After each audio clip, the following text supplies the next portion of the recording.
어서오세요, 어서오세요. 도봉구 창동 사는 불량주부 망치부인이 운영하고 있는 생방송 시사수다방에 오신 것을 환영합니다. 반갑습니다. 감사합니다. 어서오세요.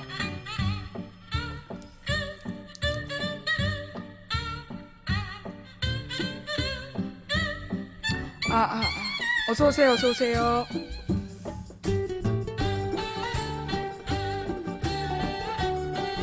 반갑습니다. 감사합니다. 어서 들어오세요.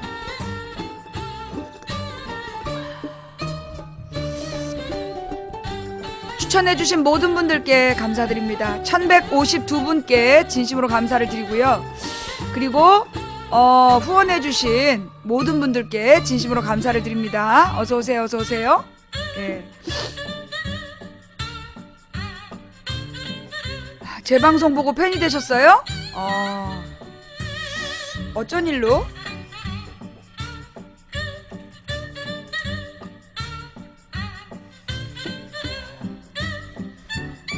후원해주신 모든 분들께 감사드립니다. 어이구, 죄송해요. 일자가 안 지워졌구나.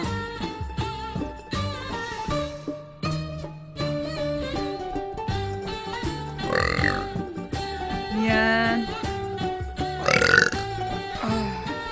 오늘 좀 아침에 일 보고 오느라고 점심을 너무 늦게 먹었어.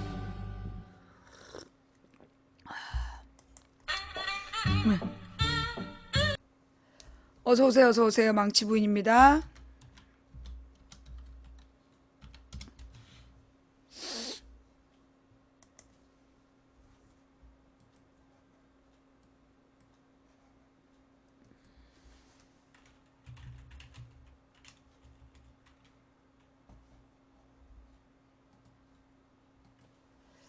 자, 어여오세요.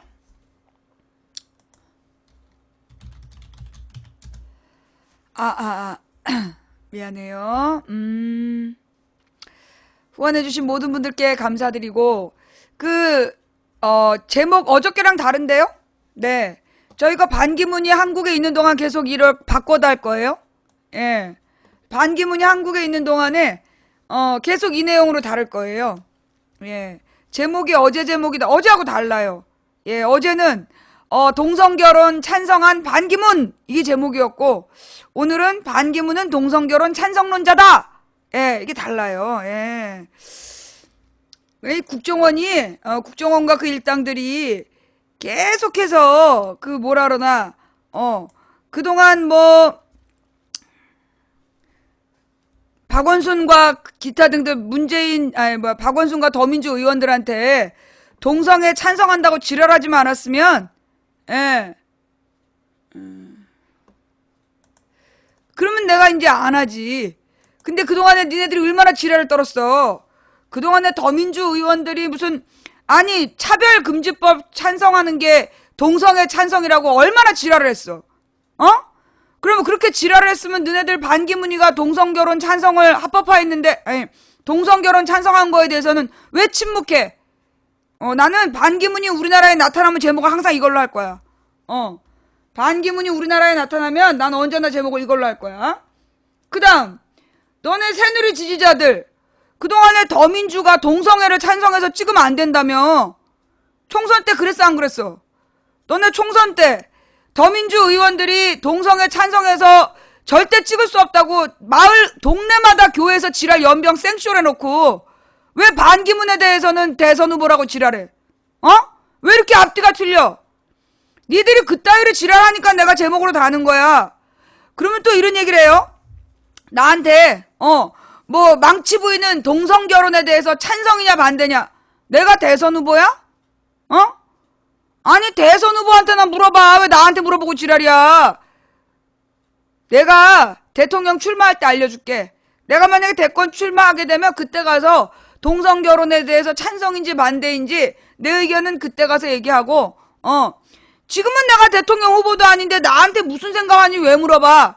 그래서 내가 찬성이든 반대든 만약에 찬성한다 그러면 그걸로 지랄할 거고 반대한다면 반대한다고 지랄할 거잖아. 어떻게 알았냐고. 내가 여기서 방송 10년 차야. 내가 아프리카 방송 10년 하면서 니네들의 술수를 모를 것 같아? 니네들의 질문에 그냥 답하면 안 된다는 거 나 옛날에 다 알았어. 내가 찬성인지 반대인지는 궁금해하지 말란 말이야. 니네가 나를 대통령으로 당선시켜주면 그때 가서 내 의견을 얘기할게. 뭔 말인지 알아? 예. 자, 뭐 동성연애를 지지하냐 반대하냐 이런 얘기도 우리는 여러분 대선 후보예요? 여러분 대선 후보가 아니면 그런 거에 대해서는 얘기하지 마세요. 예, 여러분이 찬성하는지 반대하는지 나는 관심 없어. 반기문하고만 난 얘기하고 싶은 거야. 반기문이 동성결혼을 찬성했는데, 자, 우리 채팅창에서 동성연애나 동성결혼에 대해서 찬성한다 반대한다 논란하지 마세요. 여러분이 반기문이에요? 지금 우리나라 정치인들 중에서 동성결혼을 찬성한 사람은 유일하게 반기문이야. 지금 반기문 얘기하는데 네가 반기문도 아니면서 왜 반기문 얘기를 해? 네가 찬성하든 반대하든 난 관심이 없다니까? 나는 찬성하든 반대하든 니네가 찬성하든 반대하든 관심이 없어. 너가 반기문일 때 그때만 난 관심 있는 거야. 뭔 말인지 알았지? 그동안 말이에요. 그동안 더민주 의원들더러 동성애 찬성한다고 아유 막 어마어마한 지랄 쌩쇼를 다 했잖아 니네가. 그래놓고 왜 그동안에 그래놓고 왜 반기문이 동성결혼 찬성한 거에 대해서 아무 말 안 해. 너희들은 아주 비겁한 것들이야. 만약에 박원순이 찬성했다 그럴 때 찬성한 것도 아니야. 박원순은 동성결혼을 찬성한 것도 아닌데 찬성했다고 거짓말해놓고 대놓고 국제적으로 동성결혼을 찬성해가지고 메달까지 받은 반기문에 대해서 한마디도 안 한 너희들의 비겁함. 유엔이니까 어쩔 수 없다 지랄하지 말고 또 여성 혐오가 어쩌고 저쩌고 여성 혐오 범죄가 어쩌고 저쩌고 여성 혐오 범죄란 얘기 입 밖에 내고 싶으면 차별금지법부터 통과시켜. 너네 그 차별금지법 통과시킨다니까 뭐라 그랬어? 지랄 연병하면서 동성애를 찬성해서 안 된다며. 그래놓고 여성 혐오에 대해서 왜 지랄들 하고 있어? 여러분 왜 차별금지법을 통과 안 시키려는지 아세요? 차별금지법이 통과되면 홍어 전라디언 다 죽여야 된다라고 얘기한 국정원 직원들 걔네 다 잡혀가요. 예. 차별금지법이라는 게 뭐냐? 어떤 사람의 성별이나 연령이나 혹은 출신 지역이나 성적 취향이나 피부색이나 이런 걸 가지고 그러니까 차별할 수 없다. 그게 차별금지법이야. 그래서 쟤는 홍어야 라고 얘기했다. 지금 군인들 일배 막 시키면서 쟤는 홍어야 이런 애들 그거 전부 다 차별금지법에 처벌받는 거예요. 어느 특정 지역 출신들을 비하하는 표현이기 때문에 차별금지법으로 처벌하는 거야. 그러니까 저 새끼들이 지금 그 차별금지법 반대한 거 아니야. 그래놓고 박원순에 대해서는 동성애 찬성한다. 박원순이나 더민주 의원들이 동성애 찬성한다고 지랄 연병해놓고 차별금지법을 만들려고 했다는 이유로 동성애 찬성론자라고 허위사실 유포한 새끼들이 반기문이 동성결혼 찬성한다라니까 그건 당연한 거래. 야, 이 이중자 때 반대하는 이유가 그거예요. 네, 가령 노인들은 다 죽어야 돼. 이거 차별금지법에 처벌받아요. 젊은 것들이 투표 안 하는 게 문제야. 이것도 차별금지법에 처벌받아요.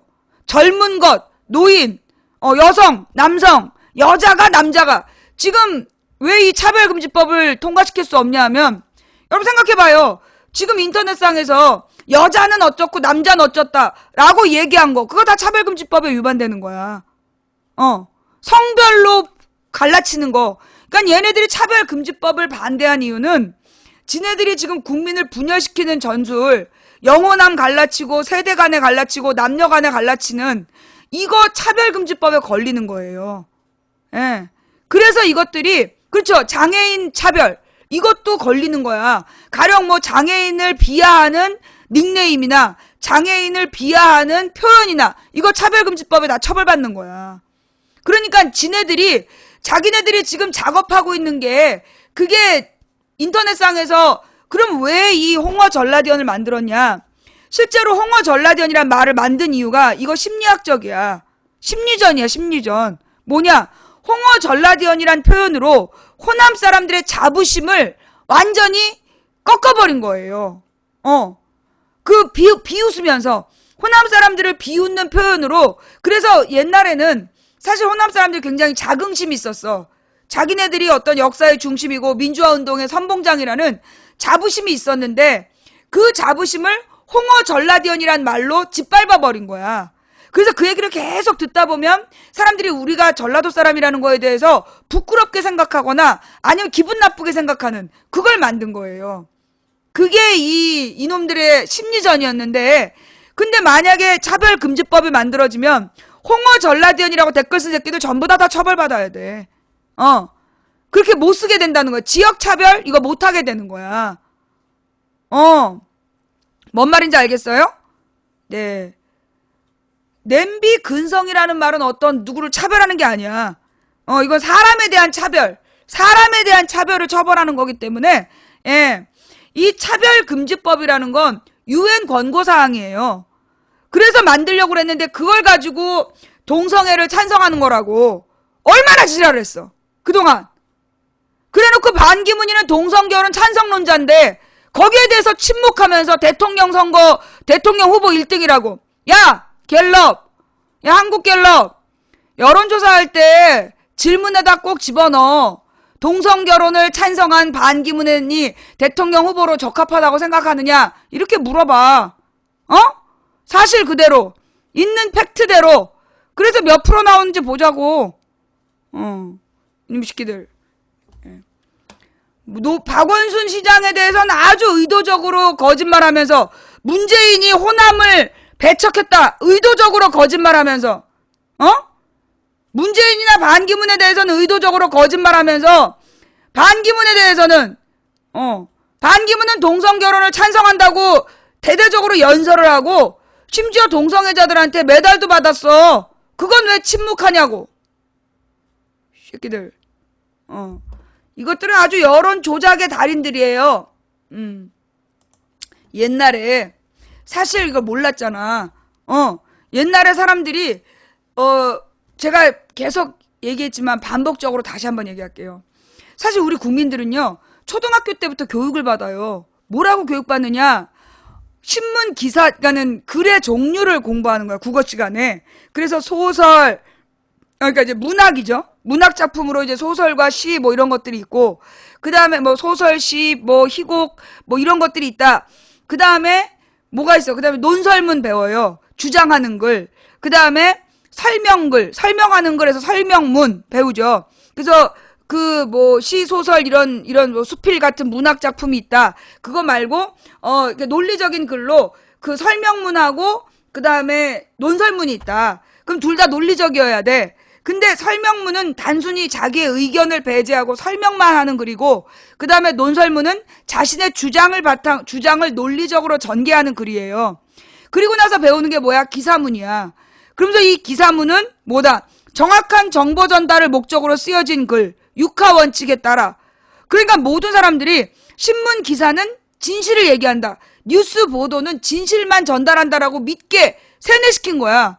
그러면 뉴스가 정말 진실만 전했냐? 요즘은 문학과 비문학으로 구분하더라고. 우리 때는 그렇게 안 했었어. 내가 옛날에는 20년 전 가르칠 때 그렇게 안 했는데 지금은 이제 문학과 비문학으로 구분을 해가지고 이제 그 글을 나누고 그 다음에 비문학에서 글의 종류를 나누는데 그러면서 기사문은 진실만 보도한다라고 육하 원칙에 따라 정확한 정보 전달을 목적으로 쓰여진 글 이렇게 애들을 가르쳤어요. 그래서 온 국민이 뉴스를 믿은 거야. 그랬더니 이것들이 뉴스를 거짓말했네. 뉴스를 거짓말한 거야. 그래서 사실이 아닌 거짓말을 뉴스로 하면서 국민들한테 그게 사실인 것처럼 믿게 한 거죠. 근데 나 같은 경우는 진짜 나는 어린 시절부터 내가 좀 독특했잖아. 난 어렸을 때부터 우리 엄마가 라디오를 들었어.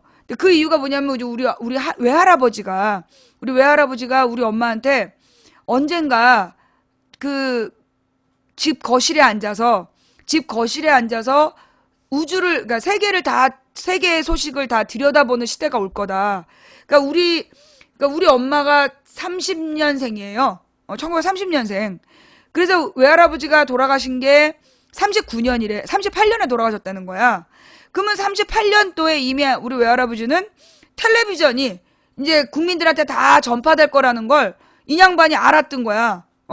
시골 노인네가 그걸 다 알고 우리 엄마한테 그래서 세상 소식에 귀 기울여야 된다 그랬다는 거야. 그래서 우리 엄마는 어려서부터 그러니까 내가 태어났을 때 이미 라디오 뉴스를 계속 듣고 계셨던 거죠. 그래서 나는 어렸을 때 우리 엄마가 하루 종일 그 뉴스를 듣고 있었던 것을 들으면서 자랐어. 그러다가 이제 우리 집에 텔레비전, 우리 엄마는 얼리 어댑터였어. 우리 엄마는 얼리 어댑터라서 우리 집이 그렇게 부자가 아니었는데 이렇게 창문처럼 여는 텔레비전이 우리 집에 있었어요. 창문처럼 여는 텔레비전이 우리 집에 있어가지고 그래서 내가 6살 때, 내 나이 6살 때 혼자서 그 기념식을 보고 있었던 거야. 광복절 기념식이었지. 그게 여름이었어. 여름에 내가 텔레비전을 보고 있는데 갑자기 뻥 소리가 나더니 그 텔레비전이 치 그러면서 끊어진 거야. 생방송이. 그게 유경수가 총 맞던 순간. 박근혜 엄마 유경수가 총 맞던 순간이에요. 그때까지는 우리나라의 모든 방송이 그 실시간으로 생중계가 됐는데 그 유경수가 총 맞던 사건 때문에 2분인가가 딜레이 되는 거야. 우리가 생중계라고 얘기하는 뭐 무슨 스포츠나 이런 것들 있잖아. 스포츠라든가 이런 것들도 전부 다 2분씩 딜레이가 되게 된 게 유경수 피격 사건 때문이야. 유경수가 문세광이한테 총 맞아가지고. 내 기억에 그리고 나서 텔레비전이 끊겼으니 내가 얼마나 기가 막혔겠어. 나의 유일한, 우리 엄마는 라디오를 계속 듣고 나는 그 6살 때도 혼자 앉아가지고 이제 그 무슨 과자를 먹으면서 텔레비전을 보고 있었단 말이야. 그 재미도 없는 프로를. 근데 그렇게 내가 세상을 보는 창이었던 TV가 끊어졌으니 얼마나 충격을 먹었겠어. 근데 그 뒤에 몇 시간 안 돼갖고 우리 아버지가 헐레벌떡 온몸이 땀에 젖어가지고 들어오신 거야. 전쟁 날지 모른다고. 전쟁 날까봐 두려워하시면서 식구들 챙기느라고 집에 들어오신 거야. 밖에서 일하시던 분이, 시내에서 일하시는 분이었는데 나는 그 기억이 선명해. 그리고 1979년에 박정희 죽었을 때 내가 몇 번 얘기했지만 박정희가 죽었을 때 9일 동안 우리나라의 모든 정규 방송이 폐지됐어요. 9일 동안 계속 국가꽃에 박정희 사진만 보여준 거야. 텔레비전에서. 그리고 하루에 한 번인가 2번 뉴스만 했어. 한 짧게 뉴스만 하면서 계속해서 국화꽃만 보여줬다고. 처음엔 나도 박정희가 그 왕인 줄, 내가 태어났을 때부터 그때까지가 계속 박정희 혼자 대통령이었기 때문에 우리나라는 대통령이 종신제인 줄 알았어. 죽을 때까지 하는 건 줄 알았어, 내가. 내 나이 11살 때. 근데 하여튼 죽던 날, 그날 우리 언니가 전화를 받고 펄펄 뛰면서 우는 거야. 대학생이었는데, 우리 언니 79학번이거든. 학교가 휴교령이 내려진 거야. 그 이제 박정희가 죽었다고 휴교령이 내려졌다는 전화를 받고 막 우는 거야. 왜 휴교를 하냐고. 우리 언니는 공부하고 싶어서 환장을 했었거든.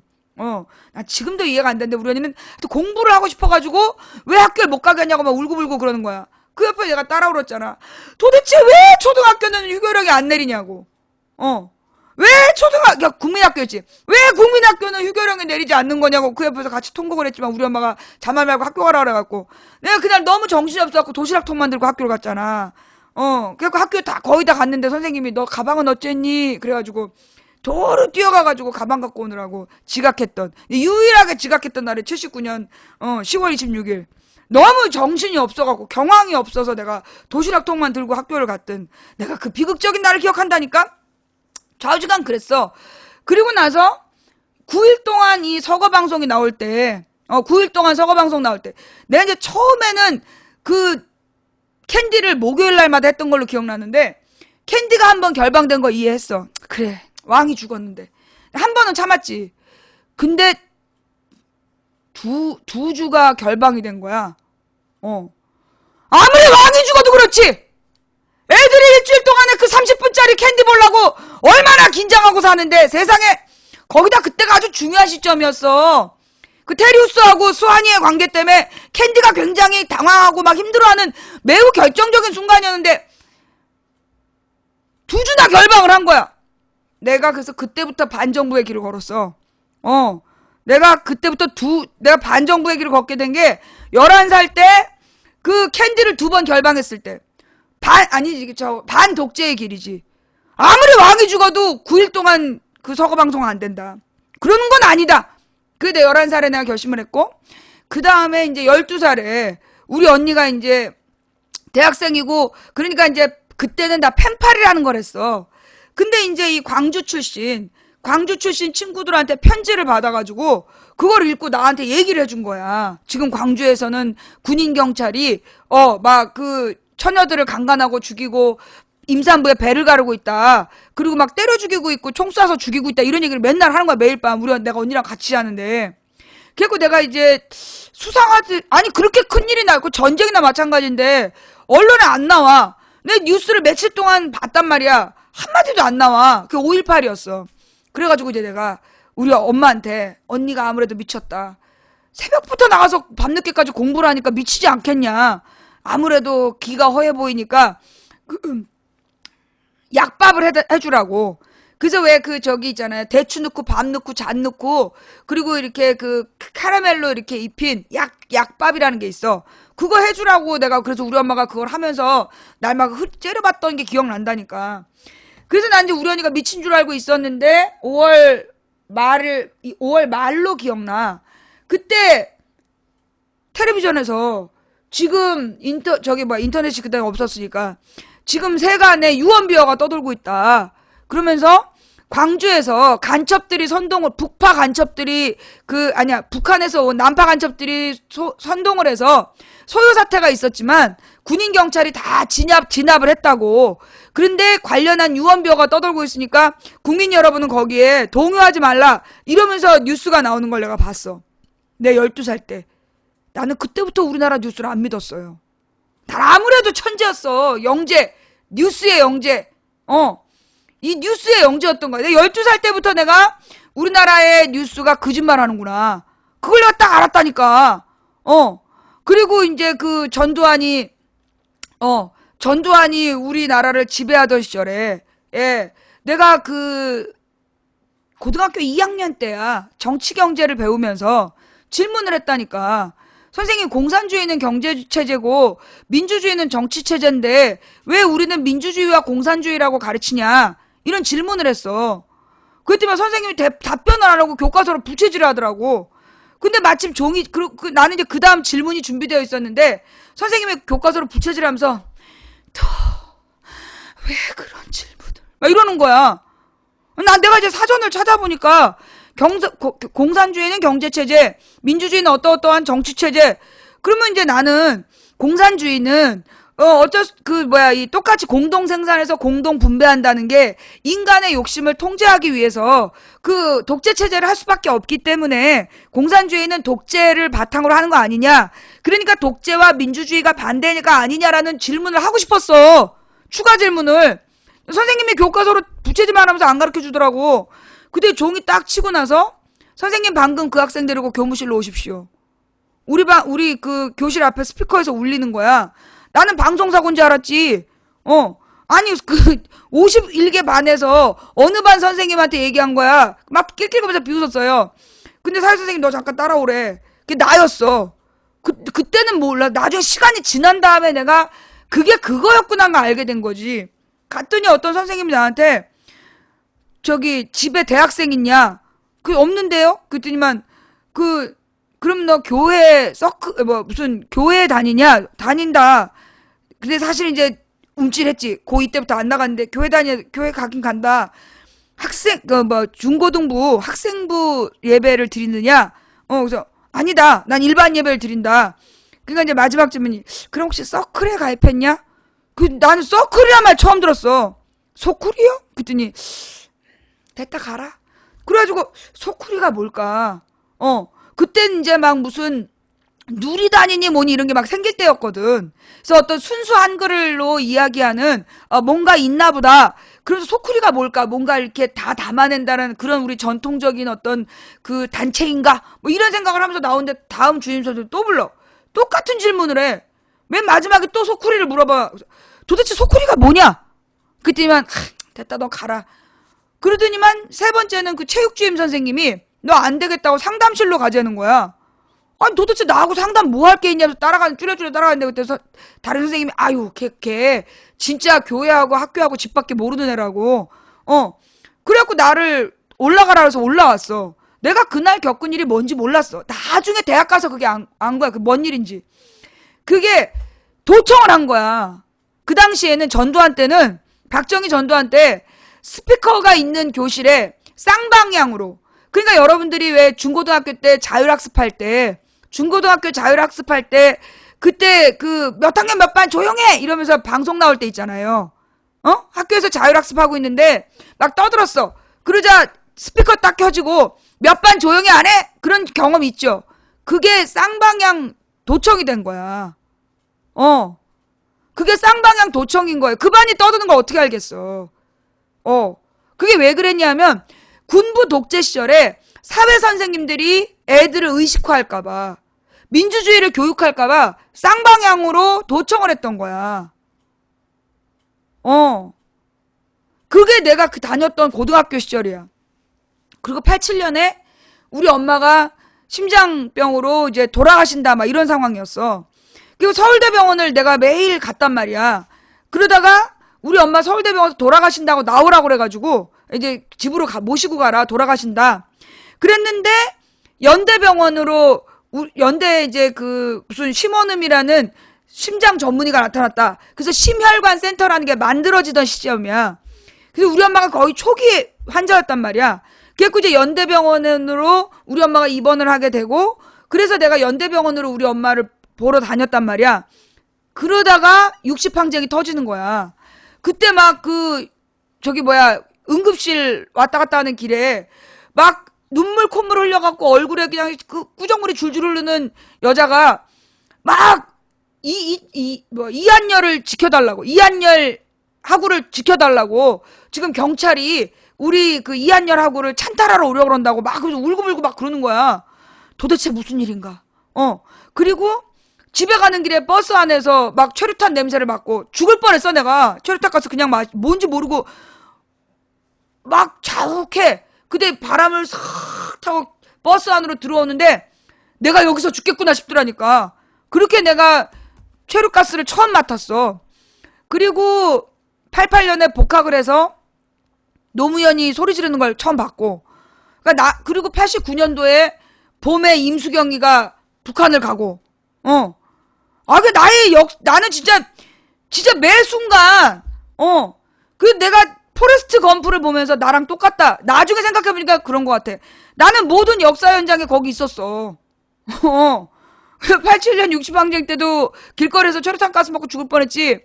89년 임수경, 그 다음에 89년도에 임종석이 우리 학교에서 잡혀갔어.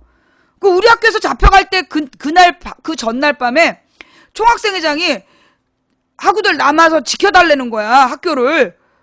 근데 이유는 묻지 말고 무조건 남아달래. 미쳤냐? 그래서 집에 갔지.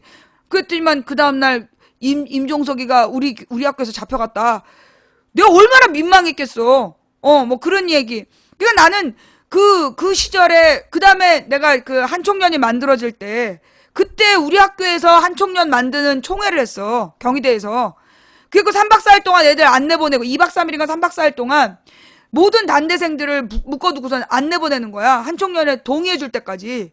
그리고 한총련에서 나중에 다 동의해주고 나와가지고 애가 막 울면서 얘기한 걸 내가 듣고, 그때 처음으로 예언을 한 거지. 학생운동은 3년 안에 망한다. 그게 이제 93년 봄에 내가 예언한 거야. 그리고 96년 안에 망했잖아, 학생운동이. 그래서 나는 이제 그 모든 순간들이 다 기억이 나는 거지. 그리고 하여튼 뭐 여러 가지 사건들이 하여튼 있었는데, 좌우지간 나의 그 과거의 경험들이, 그리고 그 다음엔 뭐 중요한 일이 없었나? 뭐 김명삼 때, 김영삼이 대통령이 된 다음에 내가 대한민국의 민주주의는 죽었다. 그러면 내가 더 이상 민주주의에 관심 갖지 않겠다. 그러면서 이 나라 국민들이 벌을 받아야 된다. 그러고 나서 김영삼 때 엄청 죽잖아, 사람들이. 내가 회개기도를 많이 했어. 그때 이제 내가 교회로 돌아가게 되고, 그 96년도에 김근태 의원을 만나게 되고, 그리고 이제 나중에 그 교통사고가 37인가 그때 교통사고를 당하게 되는데, 뭐 당한다기보다 내가 일으킨 거죠. 예. 나는 이제 뭐 누굴 친 적은 없어. 운전을 운전을 한 17년 했는데, 누구를 친 적은 없어. 근데 내가 이제 교통사고를 당한 건 3번이고, 그날은 나 혼자서 고속도로에서 깜빡 졸았는데 160km로 이게 차가 가드레일을 향해 달려가는 거야. 그래가지고 내가 정신을 딱 차렸는데 곧 죽기 직전이었는데 너무 놀래갖고 핸들을 틀었더니 차가 도는 거야. 차가 이렇게 돌면서 그 차가 돌 때, 그 아주 짧은 순간이었어. 2바퀴인가 3바퀴를 돌았어. 근데 그 짧은 순간에 내가 그것도 고속도로에서 고속도로 얼마나 사람들이 빨리 와. 고속도로에서 이걸 도는데 내가 그때 하나님 여기서 제가 죽는다 할지라도 내가 이렇게 죽는다고 할지라도 이해하겠습니다. 그러면서 내 인생이 그 짧은 몇 초 동안에 다 지나갔는데 별거 없더라고. 그래서 내가 그때 근데 차가 딱 멈췄는데 그게 어디였냐면 램프였어. 고속도로에서 나가는 램프. 그때 내가 결심했지. 오늘부터 나의 삶은 덤으로 사는 거다. 나의 삶은 덤으로 사는 거고 하나님이 가라면 가고 서라면 서겠다. 그때 결심하게 돼. 그리고 이제 오늘의 망치분이 된 건데 뭐 월드컵에 관계된 건 월드컵 때가 저기였어요. 지방선거. 그래서 기억하고 그리고 그 밖에 또 무슨 일들이 있었더라. 하여튼 내가 나의 삶이 정말 이렇게 좀 달랐어. 내 삶이 굉장히 뭐라 그러나 일반인들의 삶과는 달랐고 내 나이 또래 애가 나와 같은 경험을 한 애들이 거의 없었어요.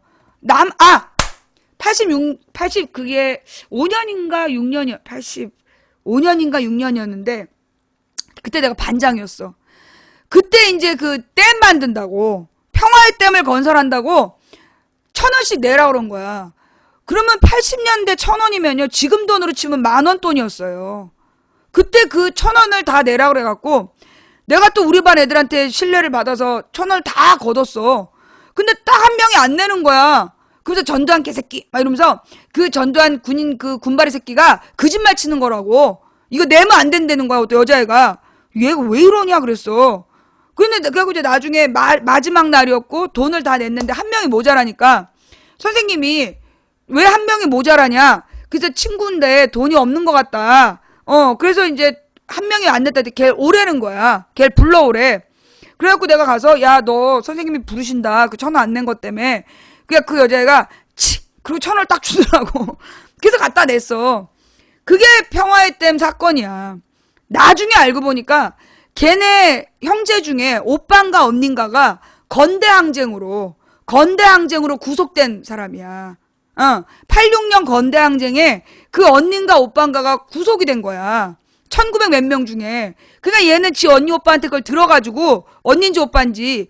그래서 내가 그래서 86년 건대항쟁을 기억하는 거야. 86년 건대에서 막 대학생들이 엄청 구속됐던 사건이 기억나는 게 그 친구 때문에.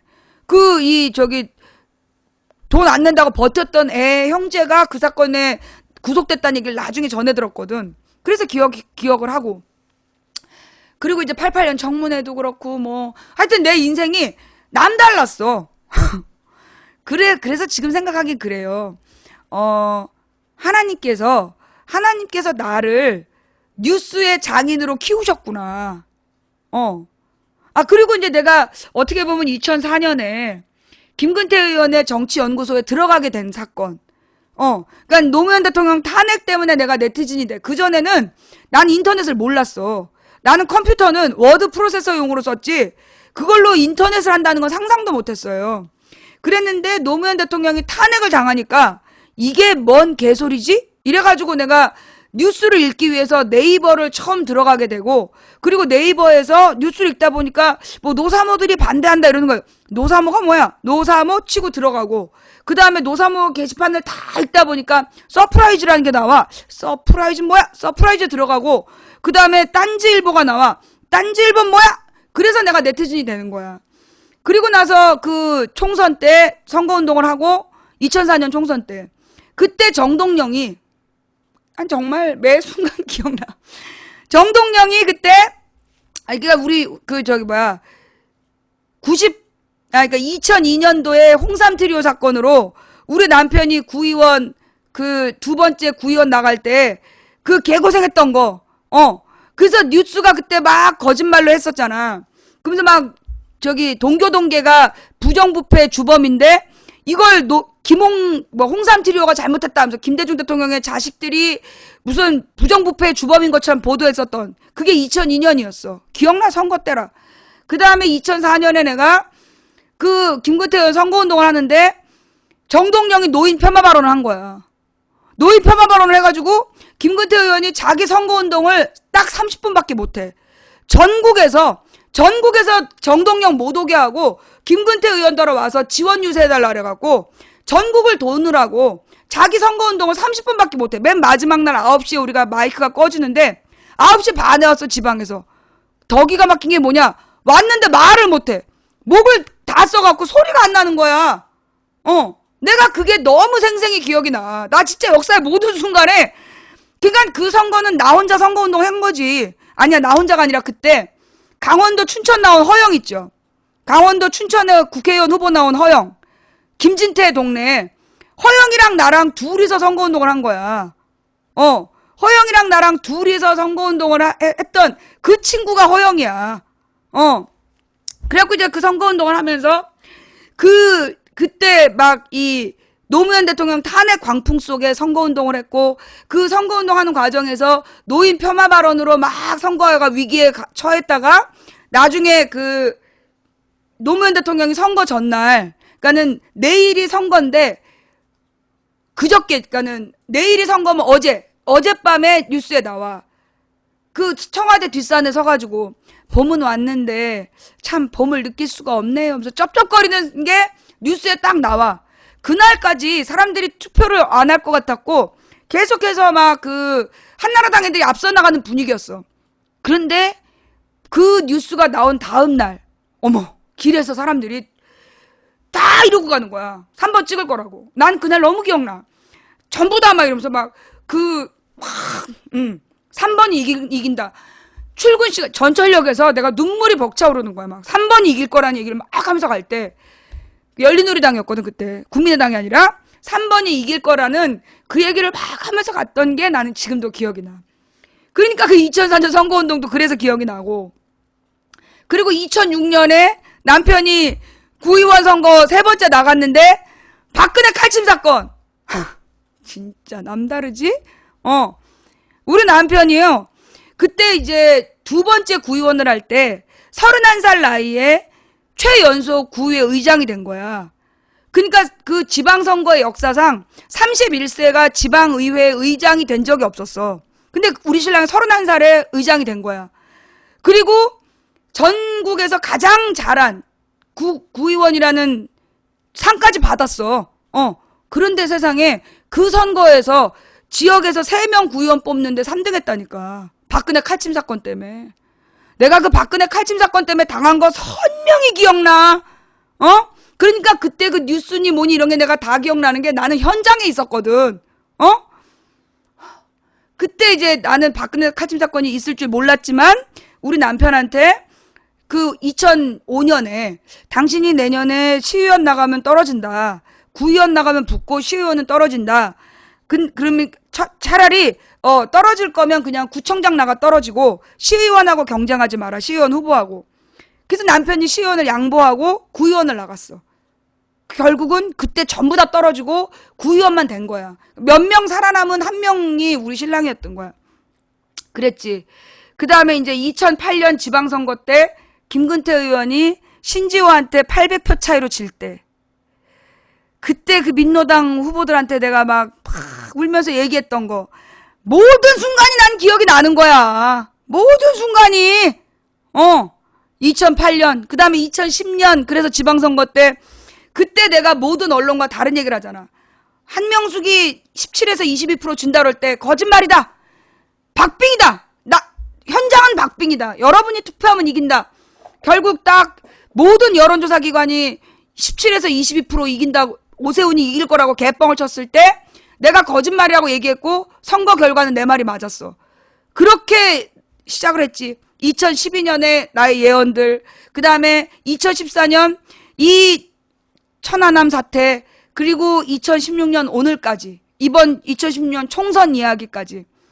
이 모든 과정이 내가 볼 땐 하나님이 나를 이 길로, 날 이렇게 쓰시려고 만드신 것 같아요.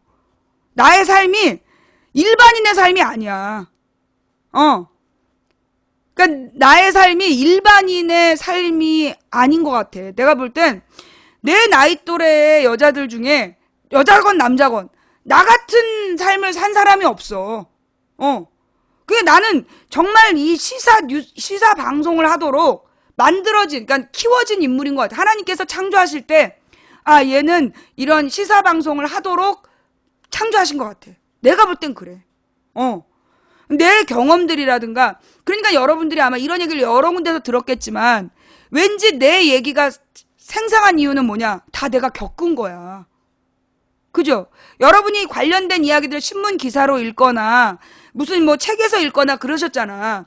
다른 사람들이 막 얘기하는 걸 들었을 때, 그 들었을 때와 나한테 들었을 때 다르잖아. 그 이유가 뭐냐? 나는 그 시간을 직접 겪은 거야. 나는 그 시간을 직접 겪었기 때문에 경험이 남보다 생생한 거죠. 그러니 생생한 경험을 통해서 나는 내 삶으로 배운 시사야.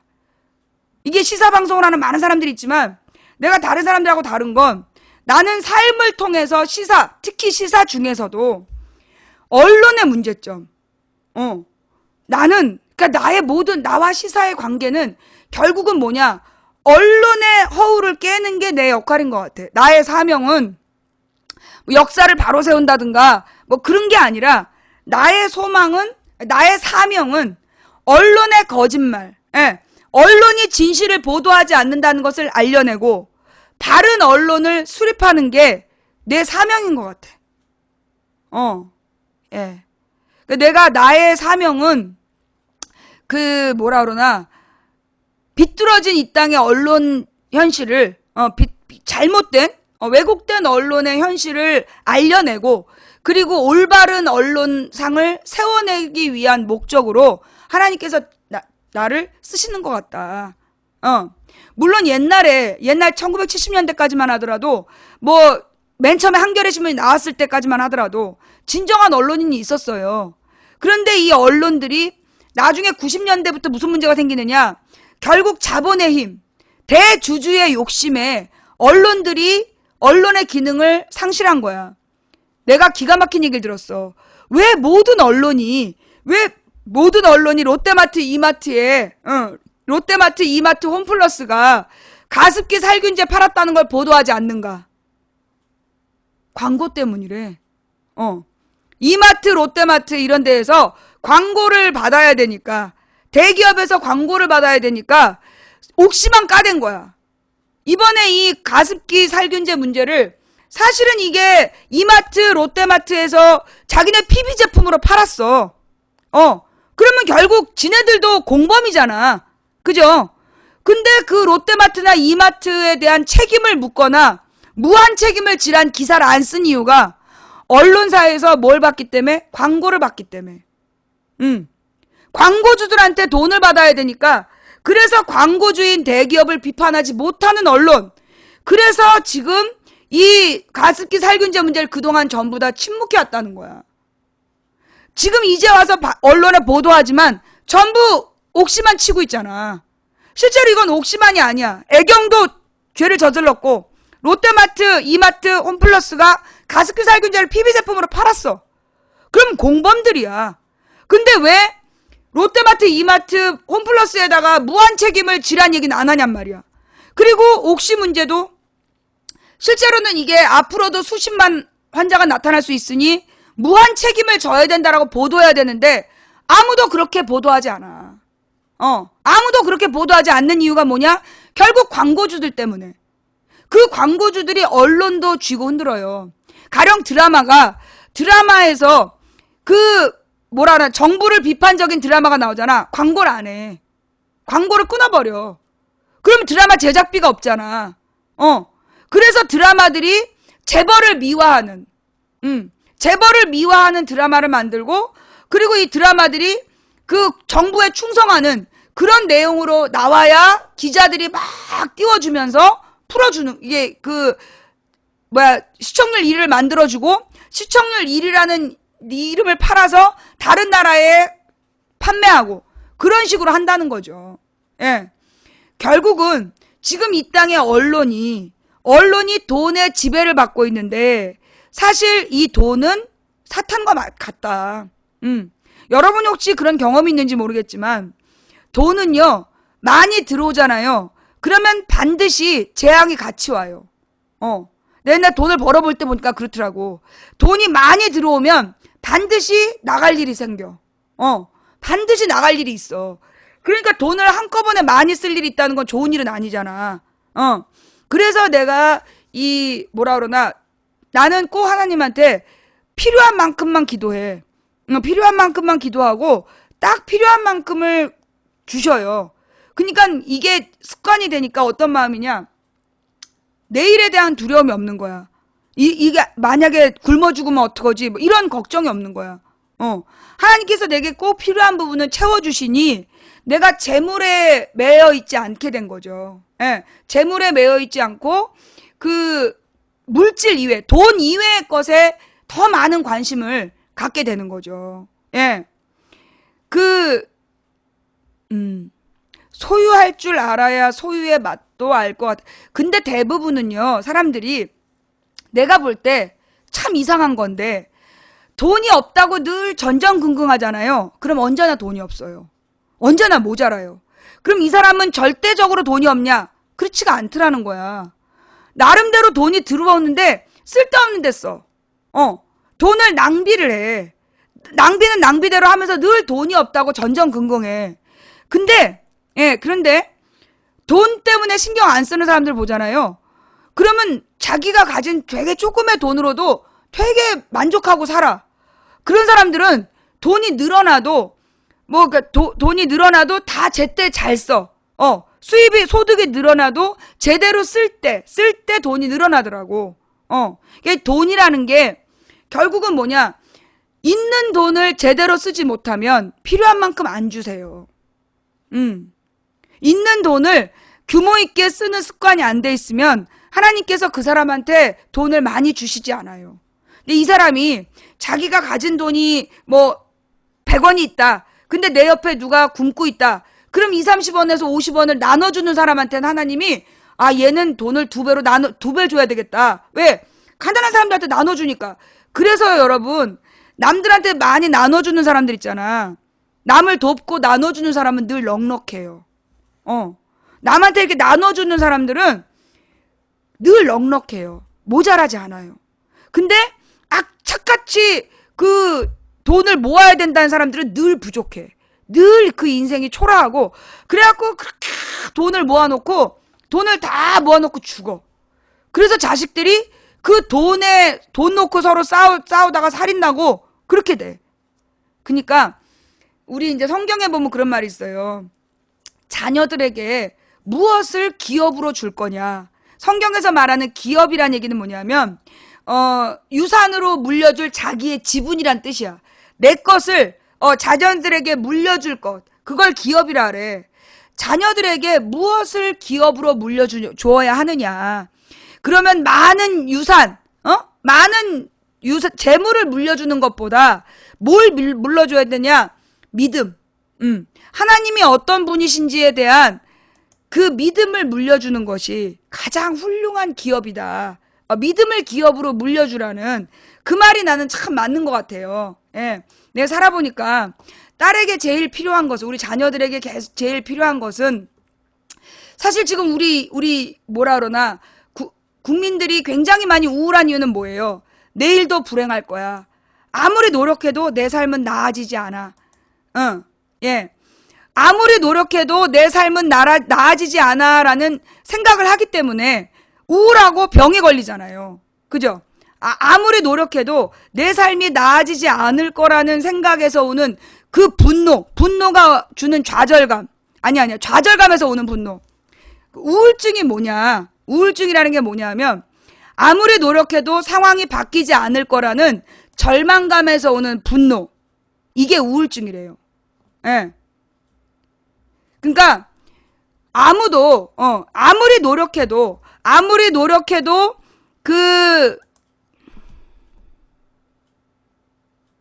뭐가 불만인데? 지금 내가 뭐라 그래서 채팅창에서 내가 찬성하냐 반대하냐 이런 거 묻지도 말고 상관하지 말라 그랬지. 근데 거기에 대해서 대답도 하지 마. 꾸엉이. 꾸엉이. 대꾸도 하지 말라고. 망치 부인에 대해서 시비 거는 애들한테 대꾸하면 블랙 걸 거야. 알아? 찬성하는 게 잘못? 누가 잘못이랬어? 내가 잘못이라 그랬어? 아니 왜 나한테 내가 반기문 아니 팩트만 얘기했는데 내가 언제 잘못이라 그랬어? 왜 민감하게 지랄이세요? 예. 반기문이 동성 결혼에 찬성했다. 그 팩트만 얘기하는 거잖아. 근데 왜 시비야? 아 그렇구나 라고 얘기하고 널리 알리면 되지.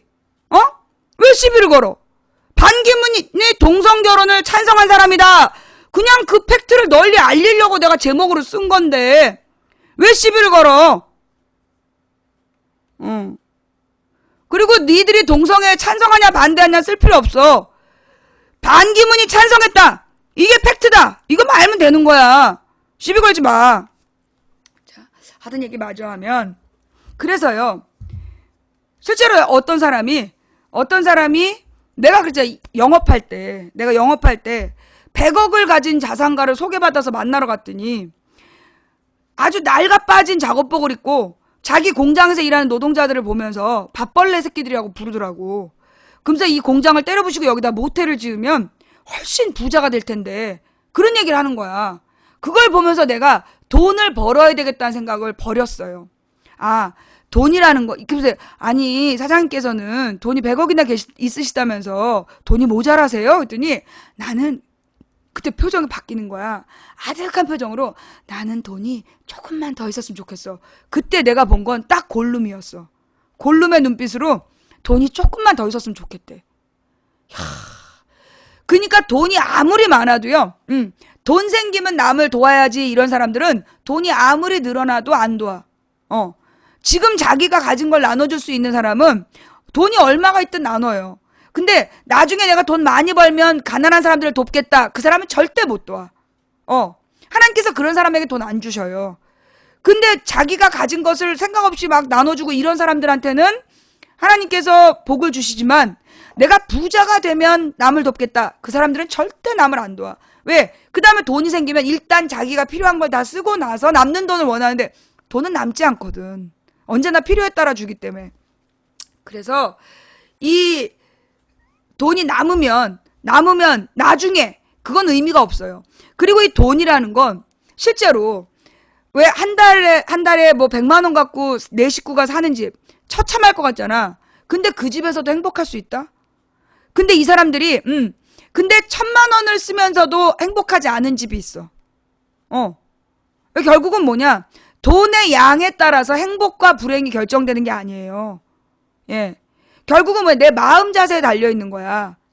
마음 자세에 달려있는 게 더 중요하다. 그러니까 돈이 조금이어도 되겠네요. 그건 아니지. 적어도 우리가, 각 가족마다 돈이 1인당 100만, 지금 우리 서울을 기준으로 하면 1인당 생활비가 100만 원 정도 들어요. 한 달에. 한 달에 1인당 100만 원 정도가 들어. 세 식구는 기본 생활비 300만 원 필요하고, 그 다음 네 식구는 400만 원이 필요해. 1인당. 근데 집을 운영하는 비용이 도시에서 아파트를 가지고 차를 한 대 굴린다. 그러면 100만 원 정도 필요해요. 그러니까 4인 가족이라면 한 달에 500만 원 정도가 수입이 돼야 이 사람들이 뭐라 그러나 제대로 소비를 하고 살아. 그럼 이런 소비는 왜 필요하냐? 100만 원 갖고도 행복할 수 있다면서. 행복의 문제가 아니라 각 가정에 4인 가족이 500만 원의 수입이 보장돼야 되는 이유는 뭐냐? 우리 전체 공동체가 돌아가기 위해서. 각 사람들이 100만 원 정도를 소비해 줘야 생산이라는 게 생산되는 물건이 만들어지고 생산이 필요하니까 공장을 짓고 일자리가 늘어나고 그래서 노동자들이 세금을 내고 자기 소득에 따라서 세금 내고 보험이나 연금을 내고 그래야 나라의 재정이 튼튼해지고 경제가 전반적으로 돌아가기 위해서 결국 각 가정에 한 500만 원 정도가 들어가야 주어져야 도시 가정엔 한 500만 원 정도가 주어져야 나라 경제가 원활하게 굴러간다는 거야. 이건 낭비라는 게 아니라 그만큼 필요한 소비를 해줘야 되는 거야. 그래야 나라가 제대로 돌아가는데, 실제로 그 지금 물가로 따지면 500만 원 정도를 옛날에 80년대에는 아버지들이 받아왔어. 그런데 90년대에 IMF가 터지면서 전부 실업자가 되고 나중에 비정규직으로 들어간 다음에 월급이 그대로이거나 내려갔어요. 그죠? 98년도에 이제 IMF였는데 그 IMF, 그러니까 97년 겨울에 IMF가 들어오는데 97년 이전의 월급과 97년 이후의 월급이 똑같거나 더 내려갔어요. 근데 이게 왜 문제냐? 97년의 물가와 2016년의 물가를 비교해보면 지금부터 20년 전이잖아. 19년 전에 물가를 지금 비교해보면 물가가 400% 올랐어요. 97년에는 1,000원을 주고 빵과 우유를 먹을 수 있었어. 1,000원을 주고 빵과 우유를 먹을 수 있었어. 97년에는. 그런데 지금은 1,000원으로 빵과 우유를 먹을 수 있다 없다? 못 먹어요. 그렇잖아요. 200ml 우유가 1,000몇백 원 하잖아 지금. 네.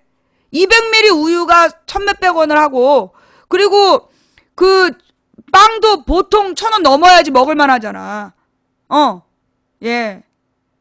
그러니까 물가가 4배로 오른 거야. 계산을 해봐. 기름값도 그 97년 값하고 지금하고 비교해보면 기름값도 4, 5배가 올랐고 그죠? 4배 정도가 올랐고 모든 물가가 그렇게 오른 거야. 그러면 생활 임금도 얼마가 올라야 돼? 4배로 올라야 되는 거야. 그렇잖아. 옛날에 1980년대까지는 물가가 인상되면 월급이 같이 올랐어요. 물가 인상분을 반영해서 월급의 프로테이지를 올린 거야. 그리고 그때는 비정규직이었고 전부 다 정규직이었고 그러니까 80년대까지는 물가 인상분을 반영해서 월급을 올렸는데 지금은 택도 없어. 비정규직들한테 무슨 임금을 인상해. 지금 2006년 이후로 똑같이 비정규직 월급 주고 있잖아. 절대 오르지 않고. 그죠? 그러면서 결국은 물가가 올랐다는 얘기는 최종 판매자인 대기업과 유통기업은 엄청난 돈을 벌었다는 거야. 생산 비용은 늘지 않아. 임금을 주지 않기 때문에 생산 비용은 그렇게 오르지 않았어. 무슨 자원값이 올랐다 하더라도 실제로 그러면 과자가 500원짜리 과자가 2,000원이 됐어요. 그러면 양이 4배로 늘었을까요? 옛날에 500원짜리 과자보다 줄어들었어. 500원짜리 과자에 300원만큼 들어있는데 가격만 2,000원이 된 거야. 그러면 원자재 값이 늘어날까요? 줄어들었을까요? 거의 비슷해요.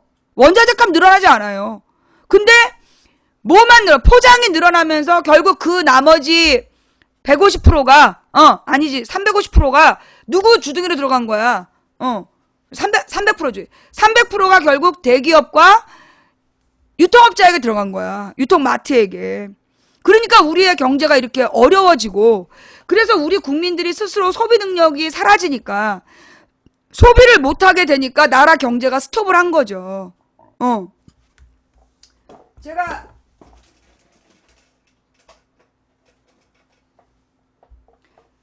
몇 번 말씀을 드렸는데 세계 1, 2차 대전이 왜 일어났냐. 세계 1, 2차 대전이 왜 일어났냐. 여러분 이거 분명히 알고 계셔야 돼요. 그러니까 그 유럽에서 그러니까는 먼저 자본주의가 발달한 게 영국과 프랑스잖아요. 자본주의가 제일 먼저 발달한 게 영국이었어. 영국이 제일 먼저 자본주의가 발달하게 된 거는 오늘은 세계사다. 이제 그 3,000년 전에 동양의 문화가 만들어지고, 아니 3,000년 전, 동양의 왕국들이 만들어지고, 그리고 그 지중해 지역의 문명이 발달하는 게 약 3,000년 전이잖아요. 그리고 난 다음에 지중해 처음에 발달한 문화가 그리스 문화였는데, 지중해 동부 문화. 그러다가 기원전 500년경에 지중해 서부로 문화가 확장되면서 로마 문화가 발달하게 되잖아. BC 5세기경에. 그래서 5세기경에 형성된 로마가 AD 5세기, 서기 470몇 년까지 이 유럽을 지배하게 돼요. 로마 제국이. 그래서 천년왕국 로마라는 얘기가 그래서 나오는 거야. 그리고 난 다음에 고대 로마가 무너진 다음에 서로마가 무너지고 동로마는 그리스를 중심으로 해서 유지가 돼. 그리고 이 서로마 지역에 소위 게르만족이라든가 뭐 고트족이라든가 이런 사람들이 나타나가지고 왕국들을 막 세워. 그러니까 조그만 봉건 제국들을 왕국들을 세우고 그 봉건 왕국의 왕권을 누구한테 인정받냐? 서로 막 교황한테 인정을 받는 거야. 그래서 교황이 지배하고 영주들, 그러니까 각 나라의 봉건 제후들이 지배하는 봉건 왕조가 만들어진 게 그 6, 7세기경. 6, 7세기경에 이 봉건 제도가 성립이 돼서 그게 1500년까지 가. 프랑스나 이런 이제 그 프랑스, 독일, 이탈리아 이 땅에 그 이제 그 중세 봉건 제도가 6세기경에 만들어져서 15세기까지 유지가 되는데 그때 이제 이 영국은 사실은 영국은 굉장히 미개했어요. 그러니까 영국은 굉장히 미개한 나라였고 이제 그 시저가 영국을 점령한 거잖아. 줄리어스 시저, 카이사르가 영국을 처음으로 점령을 하러 갔더니 굉장히 원시적인 그 돌도끼 들고 왔다 갔다 하는 사람들이 살고 있었던 거야. 프랑스도 그렇고 영국도 그렇고. 그게 이 카이사르가 서력 기원 전후에 살았던 사람이거든. BC만 20-30년 전에 살았던 사람이기 때문에 그 시대까지 영국과 프랑스는 구석기 시대였던 거야. 석기 시대였던 거지. 그랬던 영국이 나중에 그 뭐라 그러나 노르만족이 왔다 갔다 하면서 영국이 급성장을 하게 되고 그러면서 이 영국에서 이 선박 기술이 발달하게 되는 거지. 선박 기술이 발달하게 되면서 나중에 이제 그 처음에는 스페인, 에스파냐 그 누구예요? 걔 누구지? 콜럼부스가 원래 에스파냐 사람이 아니야. 스페인 사람이 아닌데 포르투갈 사람인가 그랬잖아. 근데 이 콜럼부스가 자기가 그 모든 사람이 이제 그 전에 미안해요. 그 전에 무슨 일이 있느냐 그부터 얘기할게. 6세기부터 이제 막 게르만족의 나라들이 성립이 되잖아. 그러면서 교황의 권한이 점점 커져. 그러다가 이제 교황이 점점점 커져가지고 무슨 일이 벌어지냐면 8세기, 9세기에 이제 교황권이 확대되고 11세기에 교황권이 절정에 이르게 돼. 그때 뭘 배우게 되냐? 뭘 보게 되냐? 그 동로마에서 수입돼서 오는 물건들이 너무 신기한 게 많은 거야. 중국산, 중국이나 인도의 향료, 중국의 비단 이런 걸 보니까 눈이 뒤집어지는 거야. 11세기에. 그래가지고 이 교황들이 10세기경에 그래서 찾아보니까 뭐가 나와? 얘네들이 지금 동로마는 지금 요 아라비아를 통해서 동방물산을 받아들이고 있구나. 그래서 이 교황이 그런 신비한 물건을 싸게 다 소유하고 싶어가지고 동로마를 그러니까 그 예루살렘을 복원한다는 거짓말을 치면서 이슬람과의 전쟁을 선포하고 공격을 해서 들어가는 거야. 그게 십자군 원정. 십자군 전쟁이 11세기부터 13세기까지 200년 동안 일어나요. 그 200년 동안 전쟁 비용을 누구한테 내라 그러냐면 봉건 제후들한테, 봉건 왕들한테 너네가 기사들을 데리고 갑옷을 입고 나를 따라라. 그래갖고 이제 십자군들이 각각 자기의 성의 깃발을 달고 이 교황을 따라서 동로마로 가는 거야. 이슬람 지역으로 가는 거지. 그게 10세기부터 11세기고 가서 이 사람들이 뭘 배우냐면 동방 문화를 배우는 거야. 그리고 이 동방 문화는 실제로 지구가 동그랗다는 전제하에 그 우주론이 발달되어 있었단 말이야. 근데 이 서양의 교황은 지구는 네모나다. 그래서 대서양 끝으로 가면 바다 절벽이 생겨서 떨어져 죽는다라고 거짓말 해왔는데 동양에 가서 보니까 지구는 동그랗다는 거야. 그걸 그냥 일상적으로 받아들이고 있어. 동그란 지구를 믿고 있는 거야. 그걸 보면서 충격을 먹게 되죠. 그런데다가 이제 이슬람 지역이 이슬람 전쟁 이후에 그러니까 십자군 전쟁 이후에 강력한 이슬람 국가들이 만들어져. 그러면서 누구를 공격하느냐? 동로마를 치고 들어가는 거야. 그래서 이 동로마가 멸망하는 게 1453년인가 그래. 그러니까 15세기 중반에 동로마가 무너지면서 동로마에서 공부를 많이 했던 지식인들, 옛날 그리스 로마의 학문을 그대로 연구해왔던 그 2000년 동안 그 지혜를 축적해놨던 학자들이 서양으로 이주를 하는 거야. 그래서 만들어지는 게 소위 르네상스 문화. 인간을 중심으로 한 르네상스 문화가 이 동로마에서 이주한 학자들에 의해서 전파되는 거예요. 그러면서 이제 동방 문화가 들어오게 돼. 그때 이 중국의 나침판, 중국의 화약 이런 게 같이 들어오게 되는 거지.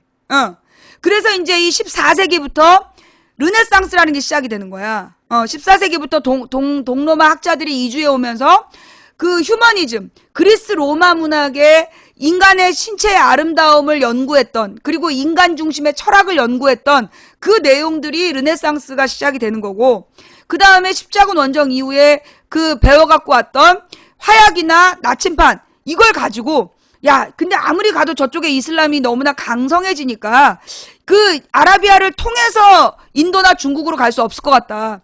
그러면 인도나 중국으로 가는 다른 길을 찾자. 그래서 나온 게 뭐냐? 신학로 개척이야.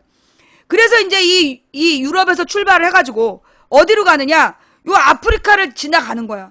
근데 아프리카를 지나가려면 뭘 통과해? 적도를 통과해야 돼. 적도를 통과하다 대부분 죽는 거야. 그래갖고 적도를 통과하면서 다 죽어버리고 살아남은 자가 간신히 보는 게 아프리카의 맨 마지막 끝. 그래서 그 이름이 희망봉이야. 아프리카 최남단의 귀퉁이를 희망봉이라고 부르는 이유가 유럽에서 출발해갖고 적도를 지나면서 다 죽어가다가 간신히 그 아프리카 끝을 보면 아 이제 끝났구나. 그리고 나서 다시 인도로 가게 돼. 그래서 이제 인도로 가는 길을 알게 되는 거죠. 그게 이제 뭐 바스코 다가마라든가 이런 사람들이 이 아프리카를 지나서 요 인도, 아라비아, 인도, 중국으로 가는 항로를 개척하게 되는 거야. 그런 사람들 중에 한 사람이 마르코폴로, 아니, 누구지? 처음으로 완주한 사람. 세계 일주를 한 사람. 마젤란인가? 마젤란. 처음으로 일주를 한 사람 마젤란이야. 서쪽으로 출발을 해가지고 한 바퀴 돌아갖고 와서 지구가 동그랗다는 걸 증명한 게 마젤란이야. 근데 마젤란 중간에 죽고 그의 부하들이 살아 돌아와. 그래서 교황에게 묻죠. 지구는 동그랗던디? 그래가지고 교황의 권위가 땅바닥에 떨어지게 되는 거야. 그게 이제 마젤란 이야기고, 이 콜럼버스는 지구가 동그랗다면 왜 우리는 다 아프리카를 통과해서 가야 되냐? 아프리카를 통과해서 가다가 너무 많은 사람이 죽는다. 그래서 콜럼버스가 얘기한 게 뭐냐? 그때 이제 유럽 사람들 매일 아침 달걀을 먹는데 그 달걀을 딱 들고 묻는 거야. 자, 이거 한번 세워봐라. 그 사람들이 그 달걀을 어떻게 세울까? 막 별의별 수를 다 썼는데 안 돼. 그러니까 콜럼버스가 한쪽 귀퉁이를 딱 깨갖고 세운 거야. 그러니까 그건 반칙이지. 그러니까 내가 깨지 말라 그랬냐? 왜 아무도 그 깨서 세울 생각을 못 했느냐? 거기서 나온 말이 뭐야? 발상의 전환. 그러면서 콜럼버스가 얘기한 건 동쪽으로 가는 길만 찾지 말고 서쪽으로 가는 길을 찾자. 그래가지고 인도로 가는 서쪽 항로를 개척하러 가는 거야. 콜럼버스가. 그래서 발견한 게 그 남북 아메리카의 중간에 있는 중앙 아메리카 서인도 제도라는 섬을 발견하게 되는 거야. 구릿빛, 갈색 사람들이 왔다 갔다 하잖아. 그래서 이 아메리카 대륙의 원주민을 뭐라고 불러? 인디언이라고 부르는 이유가 콜럼버스는 인도로 갈라 그랬어. 인도로 갈라 했는데 벗은 황인종이 왔다 갔다 하니까 아 얘네 여기가 인도다. 그러면서 죽을 때까지 인도라고 우긴 거야. 그래서 거기 별명이 서인도 제도가 된 거야. 콜럼버스는 죽을 때까지 거기가 인도라고 믿고 죽었어. 그게 이제 서인도 제도. 중앙 아메리카에 있는 섬들. 그런데 이제 콜럼버스가 죽은 다음에 아메리고 베스부치라는 사람이 나타나. 그래갖고 자꾸 가서 보니까 뭔가 달라. 왜냐하면 인도는요, 인도 문명은 우리가 생각했던 것보다 훨씬 지금 인도하고 생각하면 안 돼. 여러분, 그 숫자 중에서 가장 마지막에 개발된 숫자가 뭐예요? 아, 세계사 얘기를 하고 있는데 무슨 선동이야! 아우, 귓구녕을 뚫어줄 수도 없고, 그냥. 너 스피커 없지, 새끼야! 아유, 예. 숫자 중에서 가장 늦게 만들어진 숫자가 0이다. 역시 많이 배웠어. 그 0이란 숫자를 만들어낸 게 누구예요? 0이란 숫자를 발견한 게 인도.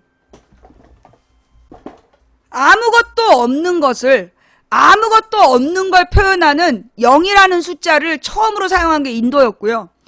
그리고 0의 의미는 뭐냐면 그냥 0이 아니야. 이건 마이너스를 얘기하는 거야. 마이너스 1, 마이너스 2, 마이너스 3. 그래서 음수를 개발한 게 그게 인도야. 양수와 음수. 그래서 그게 인도는 그래서 수학이 가장 발달했다는 거 아니야. 여러분 인도의 3000년 전 유적에 가보면 수세식 화장실을 썼어. 3000년 전의 인도는 수세식 화장실을 쓰고, 그리고 이 공중 목욕탕이나 도로가 굉장히 잘 발달되어 있었던, 그래서 인도의 문화가 굉장히 발달한 문화였던 거야. 그렇게 알고 있었는데 보니까 얘네들은 그냥 말 타고 이러는 거야. 아메리고 베스푸치가 여기 인도 아니다. 그래가지고 그 대륙에다가 이건 신대륙이다 알아내고 자기 이름을 붙이는 거야. 그래서 그게 아메리카 대륙이 된 거예요. 자기 이름 따라서. 아메리고 베스푸치라는 그 아메리고의 이름을 따라서 아메리카 대륙이 된 거죠. 예. 그러니까 기원전 천몇백 년 전에 인도 유적을 보면 그만큼 발달된 문화였던 거야. 근데 이 아메리카 대륙은 좀 달랐지. 그래가지고 이제 아메리카 대륙이 발견되게 되고, 그게 이제 1492년에,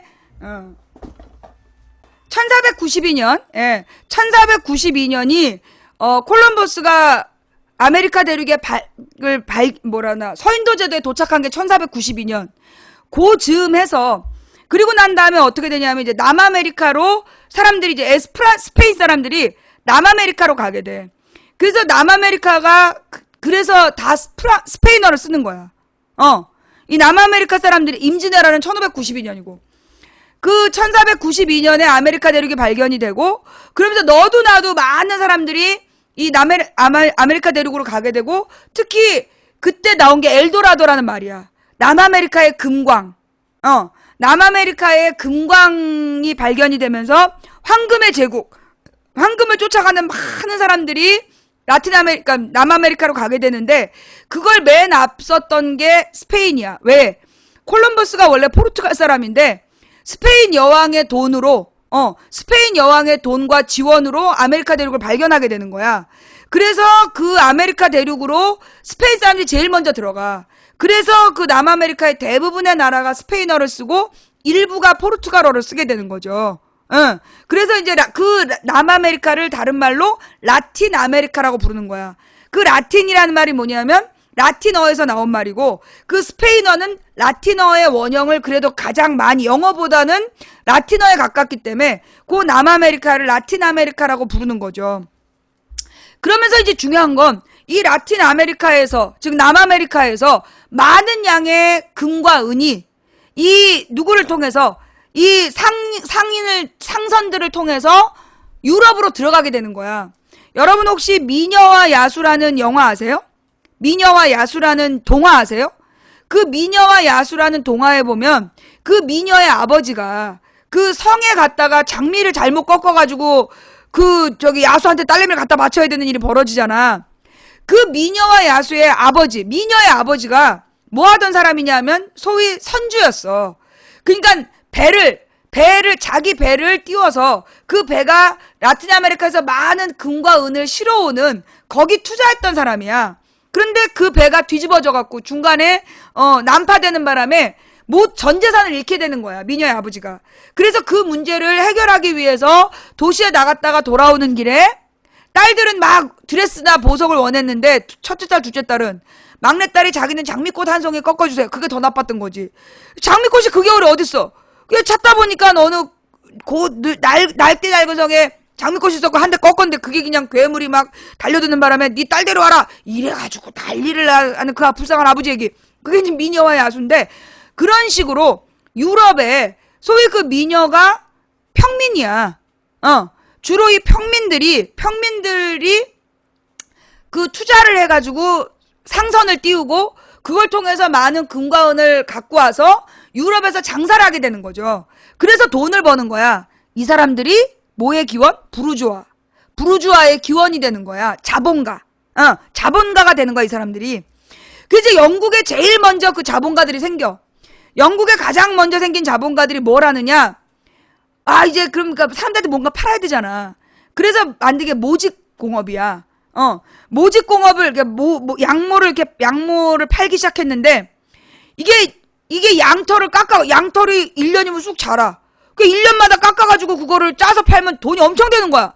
그래가지고 이제 땅에서 감자, 옥수수 캐는 것보다 양털을 깎자. 그래갖고 땅에서 소작농들을 전부 다 내쫓고 거기다 양을 키운 거야. 그 돈을 벌어온 사람들이 땅을 사들이고 땅에다가 양을 키우고, 그래서 양털을 깎아서 그걸로 모직공업을 발달하는데, 요걸 뭐라고 불러? 인클로우저 운동. 울타리를 치다. 양들을 가두기 위해서 울타리를 친다. 그래서 인클로저 운동.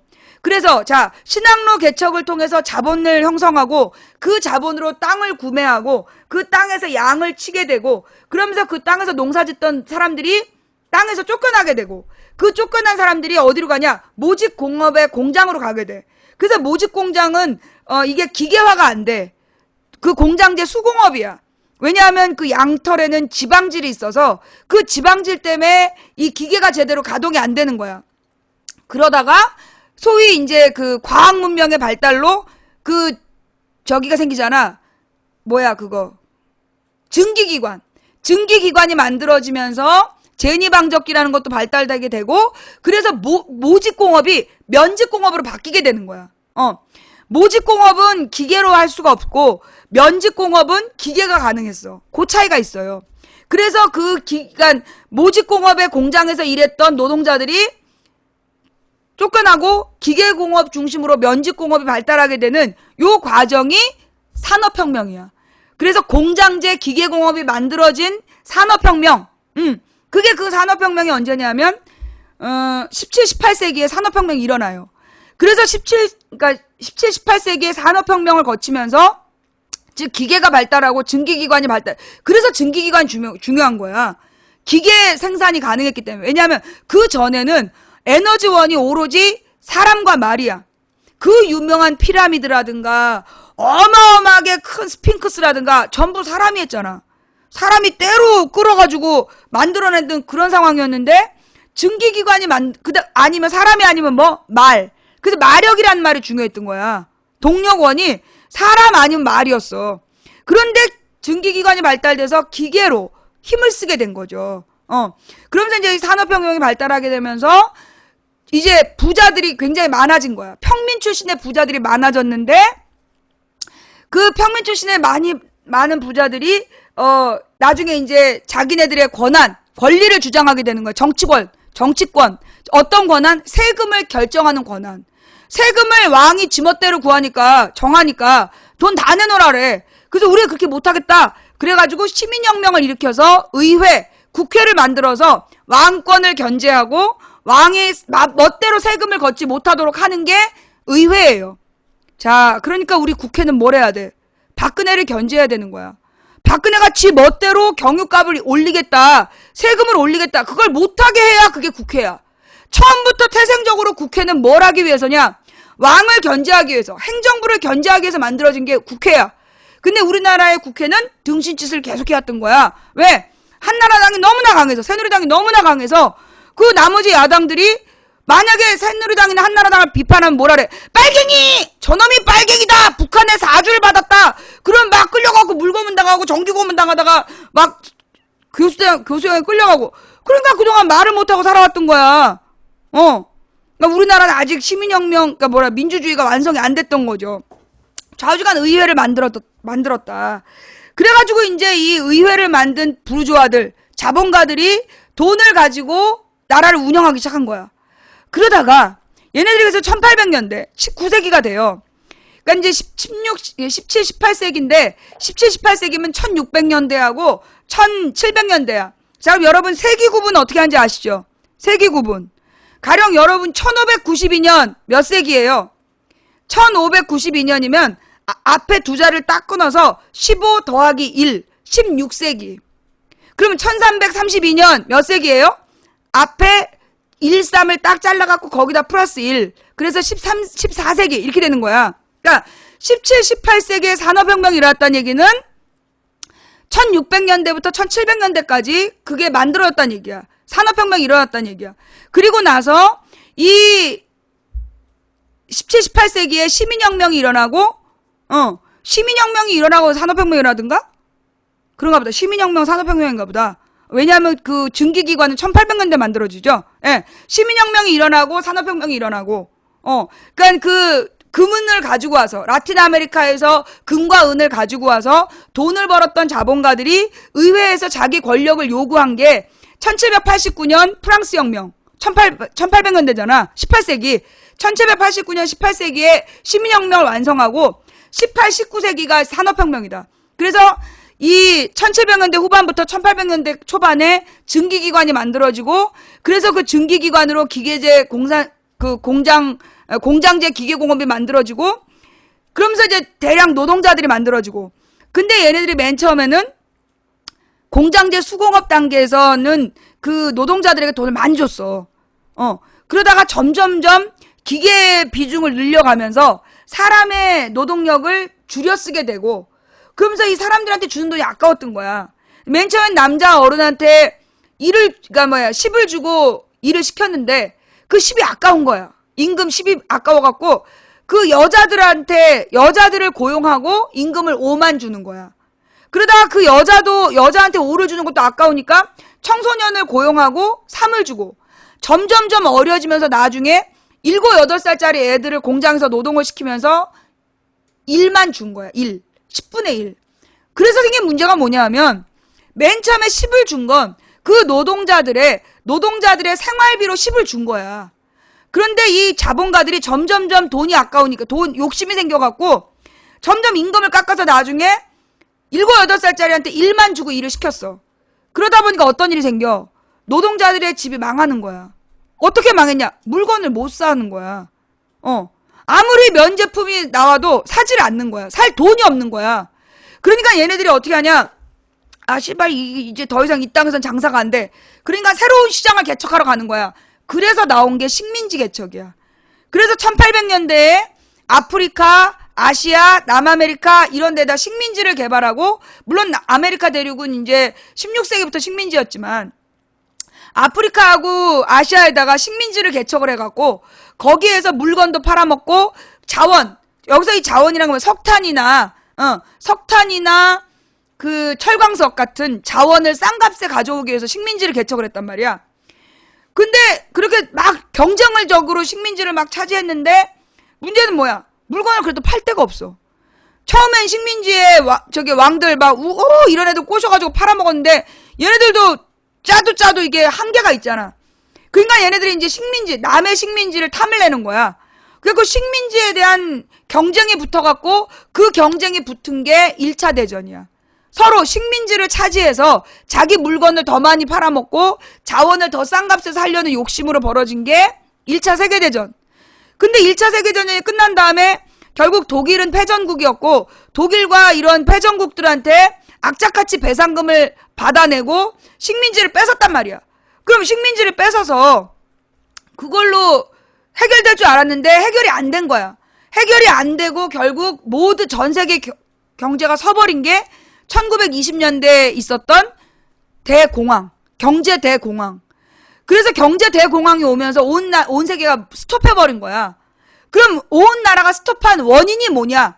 그걸 연구하기 시작해. 그 연구한 사람이 누구야? 케인즈라는 사람이 그걸 연구를 했는데, 물론 1800년대 후반에 그 막스 베버라는 사람이 나타나서, 그 막스 베버라는 사람이 사회학자야. 난 옛날에 마르크스인 줄 알았어. 근데 그게 아니라 막스 베버라는 사람이 나타나서 이렇게 지금처럼, 그러니까 1800년대 후반에 지금처럼 이렇게 임금을 계속 축소하는 정책을 피면 망한다, 이 얘기를 하게 돼. 왜? 막스 베버는 누구를 받냐? 마르크스의 영향을 받은 거야. 비슷한 시대 사람이야. 그래서 막스 베버가 마르크스의 영향을 받아서, 마르크스가 뭘 얘기했냐면, 자본주의가 계속 이대로 가면, 노동자들의 임금을 계속 임금 절벽을 만들어서 그 돈을 안 주면 결국 자본주의 망하게 돼 있다. 그게 마르크스의 주장이고, 그 마르크스의 주장이 막 전파되는 걸 보면서 막스 베버도 같은 얘기를 하는 거야. 이대로 가면 자본주의가 망한다. 이런 최소한의 비용으로 최대 이윤을 추구하는 자본주의를 뭐라 그래? 천민자본주의. 막스 베버란 사람이 주장했던 게 최소 비용으로, 한마디로 최저임금으로, 최소임금으로 최대 이윤을 추구하는 자본주의를 천민자본주의라고 비판한 게 1800년대 후반. 그리고 1900년대에 가서 1, 2차 세계대전, 1차 대전과 2차 대전 사이에 1930 몇 년도에 케인즈가 나와서 1938년인가 발표를 해요. 이대로 자본주의가 가면 공멸한다. 그래서 수정 자본주의 이론을 내오게 되는 거야. 그래서 노동자들에게 일자리를 만들어줘야 된다. 케인즈의 핵심은 그거야. 일자리를 만들어줘야 된다. 노동자들에게 제대로 된 임금을 주고 일자리를 만들어주고, 그리고 그 일자리가 없는 국민들에게는 국가가 그들을 먹여 살려야 된다. 그래서 일자리와 복지 정책, 그게 수정 자본주의, 케인즈 이론의 핵심이야. 그래가지고 그 2차 세계대전까지 겪은 다음에, 근데 처음에 케인즈 이론이 나왔을 때 모두가 등신질환하네 그랬어. 아무도 안 들었어. 근데 2차 세계대전이 1942년부터 45년까지 일어나잖아? 이탈리아하고 일본하고 독일이 편먹어가지고 그 히틀러하고 무솔리니하고 일본 천황하고, 일본 외왕이죠? 예, 외왕하고 셋이서 전쟁을 일으킨 게 2차 세계대전이야. 그 2차 세계대전 결과 결국 이 영국과 미국의 연합군이 이기게 되고, 그래서 이 유엔이라는 게 만들어지잖아. 처음으로 유엔이라는 게 만들어지면서 전쟁이 없는 세계가 만들어지는 거야. 그때 이 유엔의 그 뭐라 그러나 유엔 협약, 이거는 뭘 바탕으로? 이 케인즈의 이론을 바탕으로 만들어지는 거야. 그래서 이 유엔이 그래서 ILO 국제노동기구 같은 거를 만들고, 그 다음에 선진국이 후진국을 도와줘야 된다, 이런 제도를 만들고 그랬던 이유가 빈부격차가 심화되고 가진 자들, 부자들이 계속 자기의 욕심을 채워가면 전체가 망한다. 그걸 깨달은 게 유엔이야. 그래서 그 유엔은 이 뭐라 그러나 수정 자본주의와 세계 인권 선언이라는 걸 유도해내고, 그래서 차별이 없는 세계, 그리고 그 부자가 가난한 사람들을 돕는 세계, 이걸 이상으로 제시하게 되는 거예요. 그게 이제 1, 2차 세계대전의 원인과 배경. 이 서양사인데 이게 그 세계사로 따지면 이것도 한 6개월짜리 들어야 되는 내용인데 뭐 한 30분 동안에 하려니까 왔다 갔다 하고 많이 부족했어요. 좌우지간 요게 그 세계사의 개략적인 흐름이고 자본주의의 역사야. 그래서 이제 수정 자본주의 시대가 열리는 게 45년. 예. 45년에 수정 자본주의의 세계가 열렸는데, 그러면서 이 선진국이 후진국한테 막 재정 지원을 해요. 그게 마셜 플랜이야. 선진국들이 후진국에게 막 재정 지원을 해주는 게 마셜 플랜이라는 거고, 그 마셜 플랜의 원인은 뭐냐면 그 소련, 중공, 그리고 동독이 공산주의를 추진하게 돼. 공산주의를 채택하게 돼. 그러니까 이 소련과 중공과 동독을 중심으로 한 동구권, 소위 동유럽이나 이런 데가 공산주의로 막 발전해 가니까 그들의 공산주의의 발전을 차단시키기 위해서 더 이상 가난한 나라들을 방치하면 안 된다. 선진국이 가난한 나라들에게 재정 지원을 해야 된다 해서 나온 게 마샬 플랜. 그래서 마샬 플랜으로 후진국에게 재정 지원을 하면서 더 이상 공산주의가 확대되지 않게 된 거야. 그러면서 이제 그래서 1950년부터 1989년까지는 그래서 노동자들에게, 자본주의 국가에서 노동자들에게 물가 인상에 따라 임금을 올려준 거야. 모든 나라가. 모든 자본주의 국가들이 공산주의가 확장되는 걸 막기 위해서 모든 나라의 노동자들에게 임금 인상을 물가 인상을 반영한 임금을 인상시켜주고, 그리고 노동 3권을 보장해주고, 그리고 뭐 그 로렌츠 곡선이라든가 뭐 엥겔 지수라든가 요런 그 개수들을 발표하면서 빈부격차를 줄이는 것이 선이다, 이렇게 가르쳤어. 89년까지. 그러다가 얘네들이 80년대 중반부터 안 되겠다. 계속해서 노동자들한테 이렇게 다 임금을 주는 거 너무 아깝다. 차라리 공산주의를 정리시키자. 그런 거야. 그래가지고 80년대 그 소련의 고르바초프, 브레즈네프, 고르바초프, 이런 애들이 나타나. 그래갖고 이 브레즈네프와 고르바초프가 그 러시아를 개혁 개방을 하는 거야. 그래서 자본주의 요소를 들여와. 그 다음에 중국에서는 모택동이 죽고 나서 등소평이 1970년대 80년대에 흑묘 백묘 이론을 내세우면서 중국의 동해안에 개방 도시들을 만들어. 그래갖고 자본주의를 경험하는 거야. 그래서 결국 이 등소평과 브레즈네프, 고르바초프 이런 사람들이 중공과 소련에서 이제 그 자본주의를 맛보게 돼. 그때 서독은 어떻게 했냐? 서독에서는 엄청난 돈을 동독에다가 지원해 주는 거야. 돈 맛을 보게 한 거야. 그래갖고 엄청난 돈이 동독으로 들어가. 언제부터? 60년대부터 80년대까지 20년을 쏟아부어. 그래갖고 동독 사람들이 돈 맛을 보게 된 거야. 그런 상태에서 89년도에 뭐라는 거예요? 공산주의가, 그러니까 소련하고 중공이, 소련, 중공, 동독이 공산주의를 포기해. 동서독이 통일돼 버리고 중공과 소련이 공산주의를 포기하게 되고, 그러면서 1990년대는 신자유주의 시대가 열리는 거야. 그러자 이 신자유주의 시대에서는 두 가지를 강조해요. 뭐냐? 그 1950년부터 80년까지 30년 동안은 부자가 가난한 자를 착취하지 못하는 제도들이 많이 만들어진 거야. 그 수정자본주의 제도들을 뭐라고 불러? 규제라고 불러. 그래서 규제를 없애야 된다. 그래서 규제를 없애야 된다면서 규제개혁. 그 다음에 두 번째로 그 수정자본주의 하에서 뭐가 만들어지냐면 일자리를 만들어야 되잖아. 그래서 공기업들이 늘어난 거야. 공기업의 목적은 공공의 일자리야. 공공의 일자리를 만들어서 공기업, 그러니까 국민 세금을 투입해서 공공의 일자리들을 만들어 놓은 거야. 국립병원, 국립철도, 국립은행, 뭐 이런 공공의 일자리를 위한 공기업을 만들어 놨는데 30년 동안 90년대부터 규제를 없애고, 즉 부자가 가난한 자를 착취하지 못하게 하는 방패들을 없애버리고, 그리고 공기업을 민영화시키는, 이게 신자유주의의 방향이야.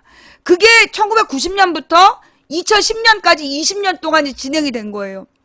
근데 사실은 딱 1990년부터 2000년까지 10년을 딱 겪은 다음에 뭘 깨달았냐? 진보적인 경제학자들이 큰일 났다. 이 신자유주의가 민영화로 인해서 온 세계가 난리가 났다. 그래가지고 2000년부터 그 진보적인 경제학자들이 신자유주의를 비판하기 시작해. 근데 처음엔 전부 다 미친놈이라 그랬어. 그러다가 2005년 정도가 되니까 그 이론이 맞다. 실제로 막 그 영국이나 이런 데에서는 막 망해가는 거야. 서민들이 너무 가난해지는 거야. 그리고 영국이나 프랑스, 독일 이런 데에서 신자유주의 비판이 만들어지는 거야. 나타나는 거야. 그래서 우리나라에도 2005년에 장하준의 책이 들어오게 되고, 그리고 나서 2008년에 노벨 경제학상을 누가 타냐면 폴 크루그만이라는 교수가 타. 그죠? 폴 크루그만이라는 사람이 노벨 경제학상을 타는데 그 사람이 신자유주의를 비판한 사람이야. 이렇게 규제를 없애고 공기업을 민영화해서 나타나는 문제는 국민들의 삶의 질이 나빠지는 거다. 그리고 경기가 장기 침체로 간다. 경제가 장기 침체로 간다. 멈춰버린다. 그러니 소득 중심의 경제체제를 만들어야 된다. 그게 이미 미국과 서유럽에서 2007, 8년에 공식적으로 인정이 되는 거야. 그래서 그때부터 빌 게이츠하고 워렌 버핏이 뭘 얘기하냐? 부자들이 세금을 더 내야 된다. 부자들한테 증세를 해야 된다. 그리고 일자리를 많이 만들어야 된다. 계속 외쳤던 이유가 뭐냐면 그래야 자기네들이 가지고 있는 주식의 가치가 유지된다는 거야. 대주주들 중에 빌 게이츠나 워렌 버핏이 계속 부자 증세를 얘기한 내용이 뭐냐? 세금을 많이 내서 그걸로 사람들에게 일자리를 만들어놔야 경제가 안정이 되고, 경제가 안정이 돼야 자기들의 주식의 가치가 유지가 된다. 경제가 멈추면 제일 먼저 떨어지는 게 주식이잖아. 이 사람들은요, 돈이 너무 많아갖고 이걸 금이나 다이아몬드를 갖고 있을 수가 없는 거야. 너무 많아서. 이 사람들의 재산은 숫자란 말이야. 그런데 이 숫자가 주식 재산인데, 이 주식 재산은 경제가 불안하면 가치가 막 10분의 1로 확 줄어. 그러니까 이 사람들이 생각해낸 게 경제를 안정적으로 발전시키려면 소득 중심의 경제 성장이 있어야 된다. 소득 중심의 경제 성장이란 노동자들에게 소비할 수 있는 돈을 줘야 된다. 그래서 부자들에게는 세금을 걷고, 그래서 가난한 사람들에게 복지 비용으로 쓰고, 그리고 중산층의 생활이 유지될 수 있도록 물가 인상을 반영한 소득을 보장해 주는 거. 그게 정부가 할 일이다. 이게 서양의 잘 나가는 부자들의 사상인데, 그래서 이제 이게 우리나라에 들어왔어요. 우리나라에 들어왔는데, 여러분 그 혹시 기사 하나 찾아주실래요? 가만히 있어보자. 내가 찾아볼게요.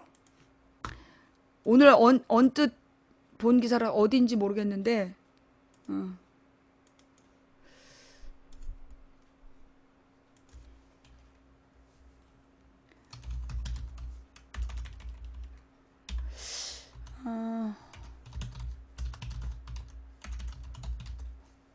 강했던 새누리인가 잘 나가던 새누리인가, 그렇지. 어머.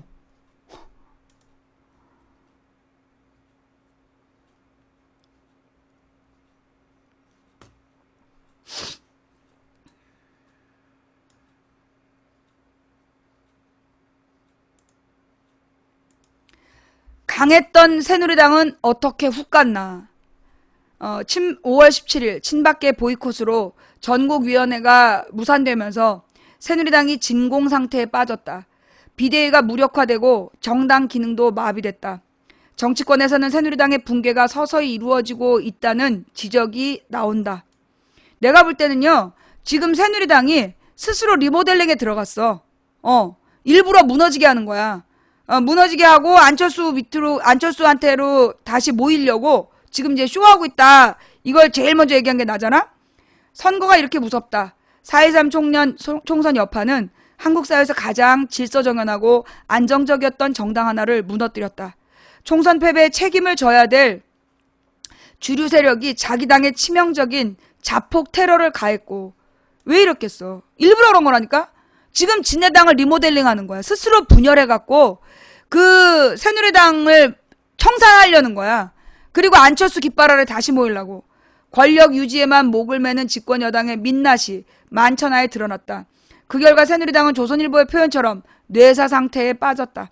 친박 주류 세력이 저지른 5.17 쿠데타는 정당 민주주의를 송두리째 흔들어버린 사건이다. 비상대책위가 무력화됐고 정당 기능도 마비됐다. 어떤 절차를 거쳐 이 사태를 수습할 수 있을지 앞이 보이지 않는다. 혁신위원장 내정자였던 김용태 의원은 새누리당의 민주주의가 죽었다라고 개탄했고 새누리당의 민주주의가 언제 있었다고 죽었대.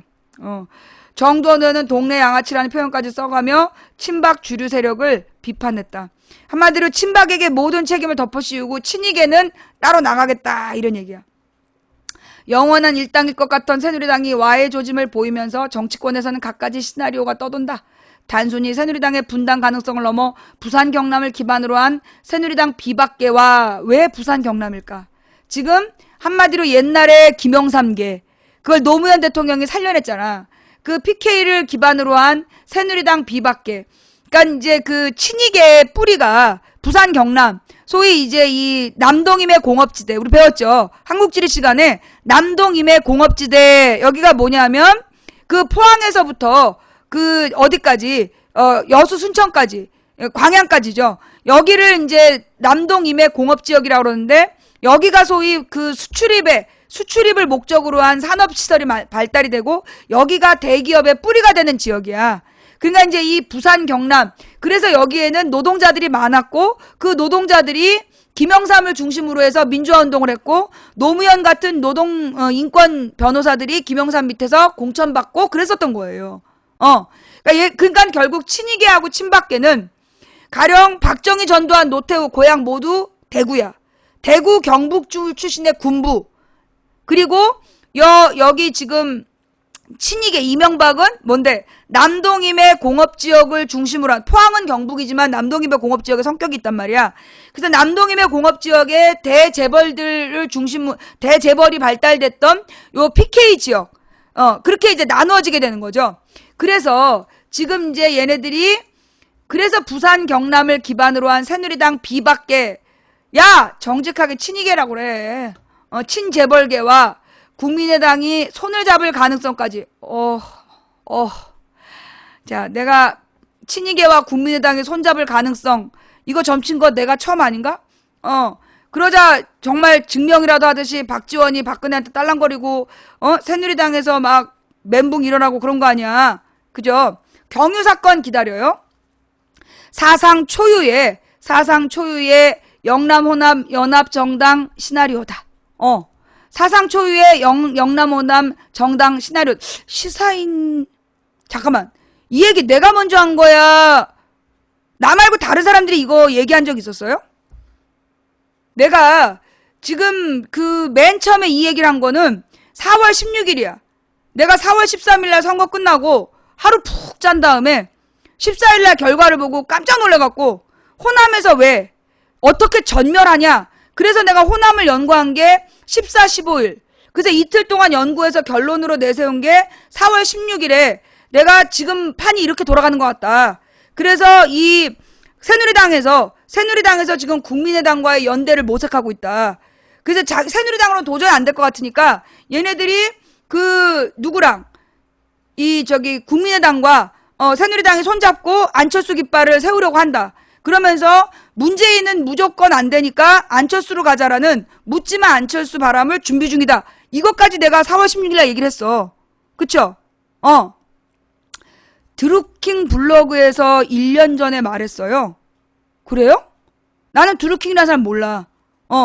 나는 드루킹이라는 사람을 모르고 그 사람 블로그에서 1년 전에 그런 얘기 했다는 걸 난 전혀 몰라요. 예. 근데 안철수를 새누리당에서 키웠다. 그 얘기는 내가 제일 먼저 했어. 안철수를 새누리당에서 키우고 있다라는 얘기. 이명박이 안철수를 키웠다는 얘기는 내가 제일 먼저 했어. 근데 분명해. 2012년에 내가 안철수는 이명박이 키운 인물이다. 11년부터 얘기를 했지. 여기서 갑자기 또 저작권 얘기가 들어가는데, 왜냐면 내가 2008년에 안철수 책에 서점에 깔린 걸 봤어. 그래서 내가 그때부터 안철수를 추적을 했다고. 얘 정치 준비 중이다. 그래서 안철수가 이명박 정부의 자문위원이라는 거 알아내고, 그리고 이 이명박 계열에서 안철수를 밀고 있다는 거. 재벌이 안철수를 밀고 있다는 걸 제일 먼저 알아낸 게 나야. 그래서 2011년에 막 안철수 띄울 때, 이 안철수를 믿을 만한 사람 아니다. 그런 얘기를 내가 처음에 했어. 이명박이 키워준 인물이다. 안철수는 절대 우리 편 아니다. 그리고 2012년에 막 문재인 지지자들이 안철수를 밀어줘야 된다. 그래서 안철수가 중도표를 모아가지고 문재인에게 딱 표를 줄 거다. 그 파파이스 지지자들이 그렇게 얘기할 때 꿈도 꾸지 마라. 안철수 절대 문재인한테 아름다운 단일화 안 해줄 사람이다. 그러면서 내가 안철수에 대해서 다시 한번 안철수는 이명박과 재벌들이 만든 인물이다 라고 내가 얘기를 했었던 거야. 근데 이제 그 얘기를 아마도 드루킹이라는 사람이 작년에 국민의당과 새누리당이 연대할 가능성이 있다라고 얘기를 했었는 모양이죠. 나는 그때 몰랐어요. 그때는 그 드루킹이라는 사람 몰랐고, 내가 이번에 확인한 건 난 4월 16일이야. 4월 16일에 내가 이 호남을 딱 읽어내면서 얘네들의 작전을 알아낸 거야. 여러분, 내가 12년에 안철수에 대해서 얘기한 건 언제냐면 7월 달에 안철수의 생각이란 책 나왔을 때, 그때 내가 얘기를 다 해. 무슨 얘기야? 뭔 얘기지? 허위사실 유포죄 성립된 근거 없이 전파를 이용하면 누구한테 하는 얘기야?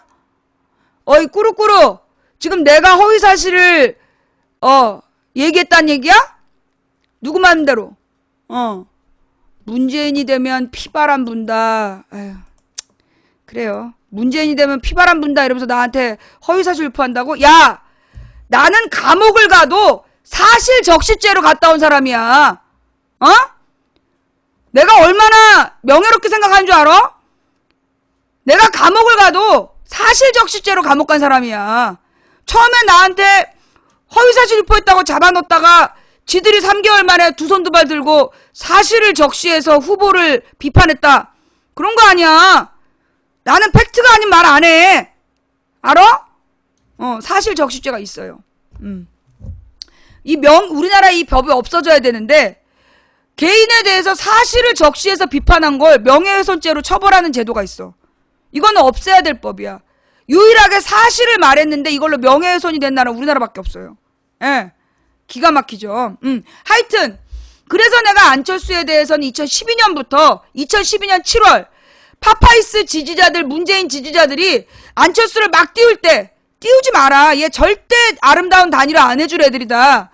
안철수는 자기로 단일화되는 거 아니면 절대 야권이랑 손 안 잡는다. 내가 분명히 얘기했어. 그 방송 찾아봐. 그 2012년 7월 달에 망치부인 방송 찾아보면 내가 했던 말 그대로 나와. 유튜브에 있으니까 찾아봐. 그래서 내가 안철수는 그런 사람이라고 얘기를 했고, 그 뒤로도 내가 안철수에 대해서는 사람 취급을 안 했는데, 이 안철수를 끌어들인 게 누구야? 김한길이잖아. 김한길이 안철수를 끌어들이고 끊임없이 안철수를 띄워가지고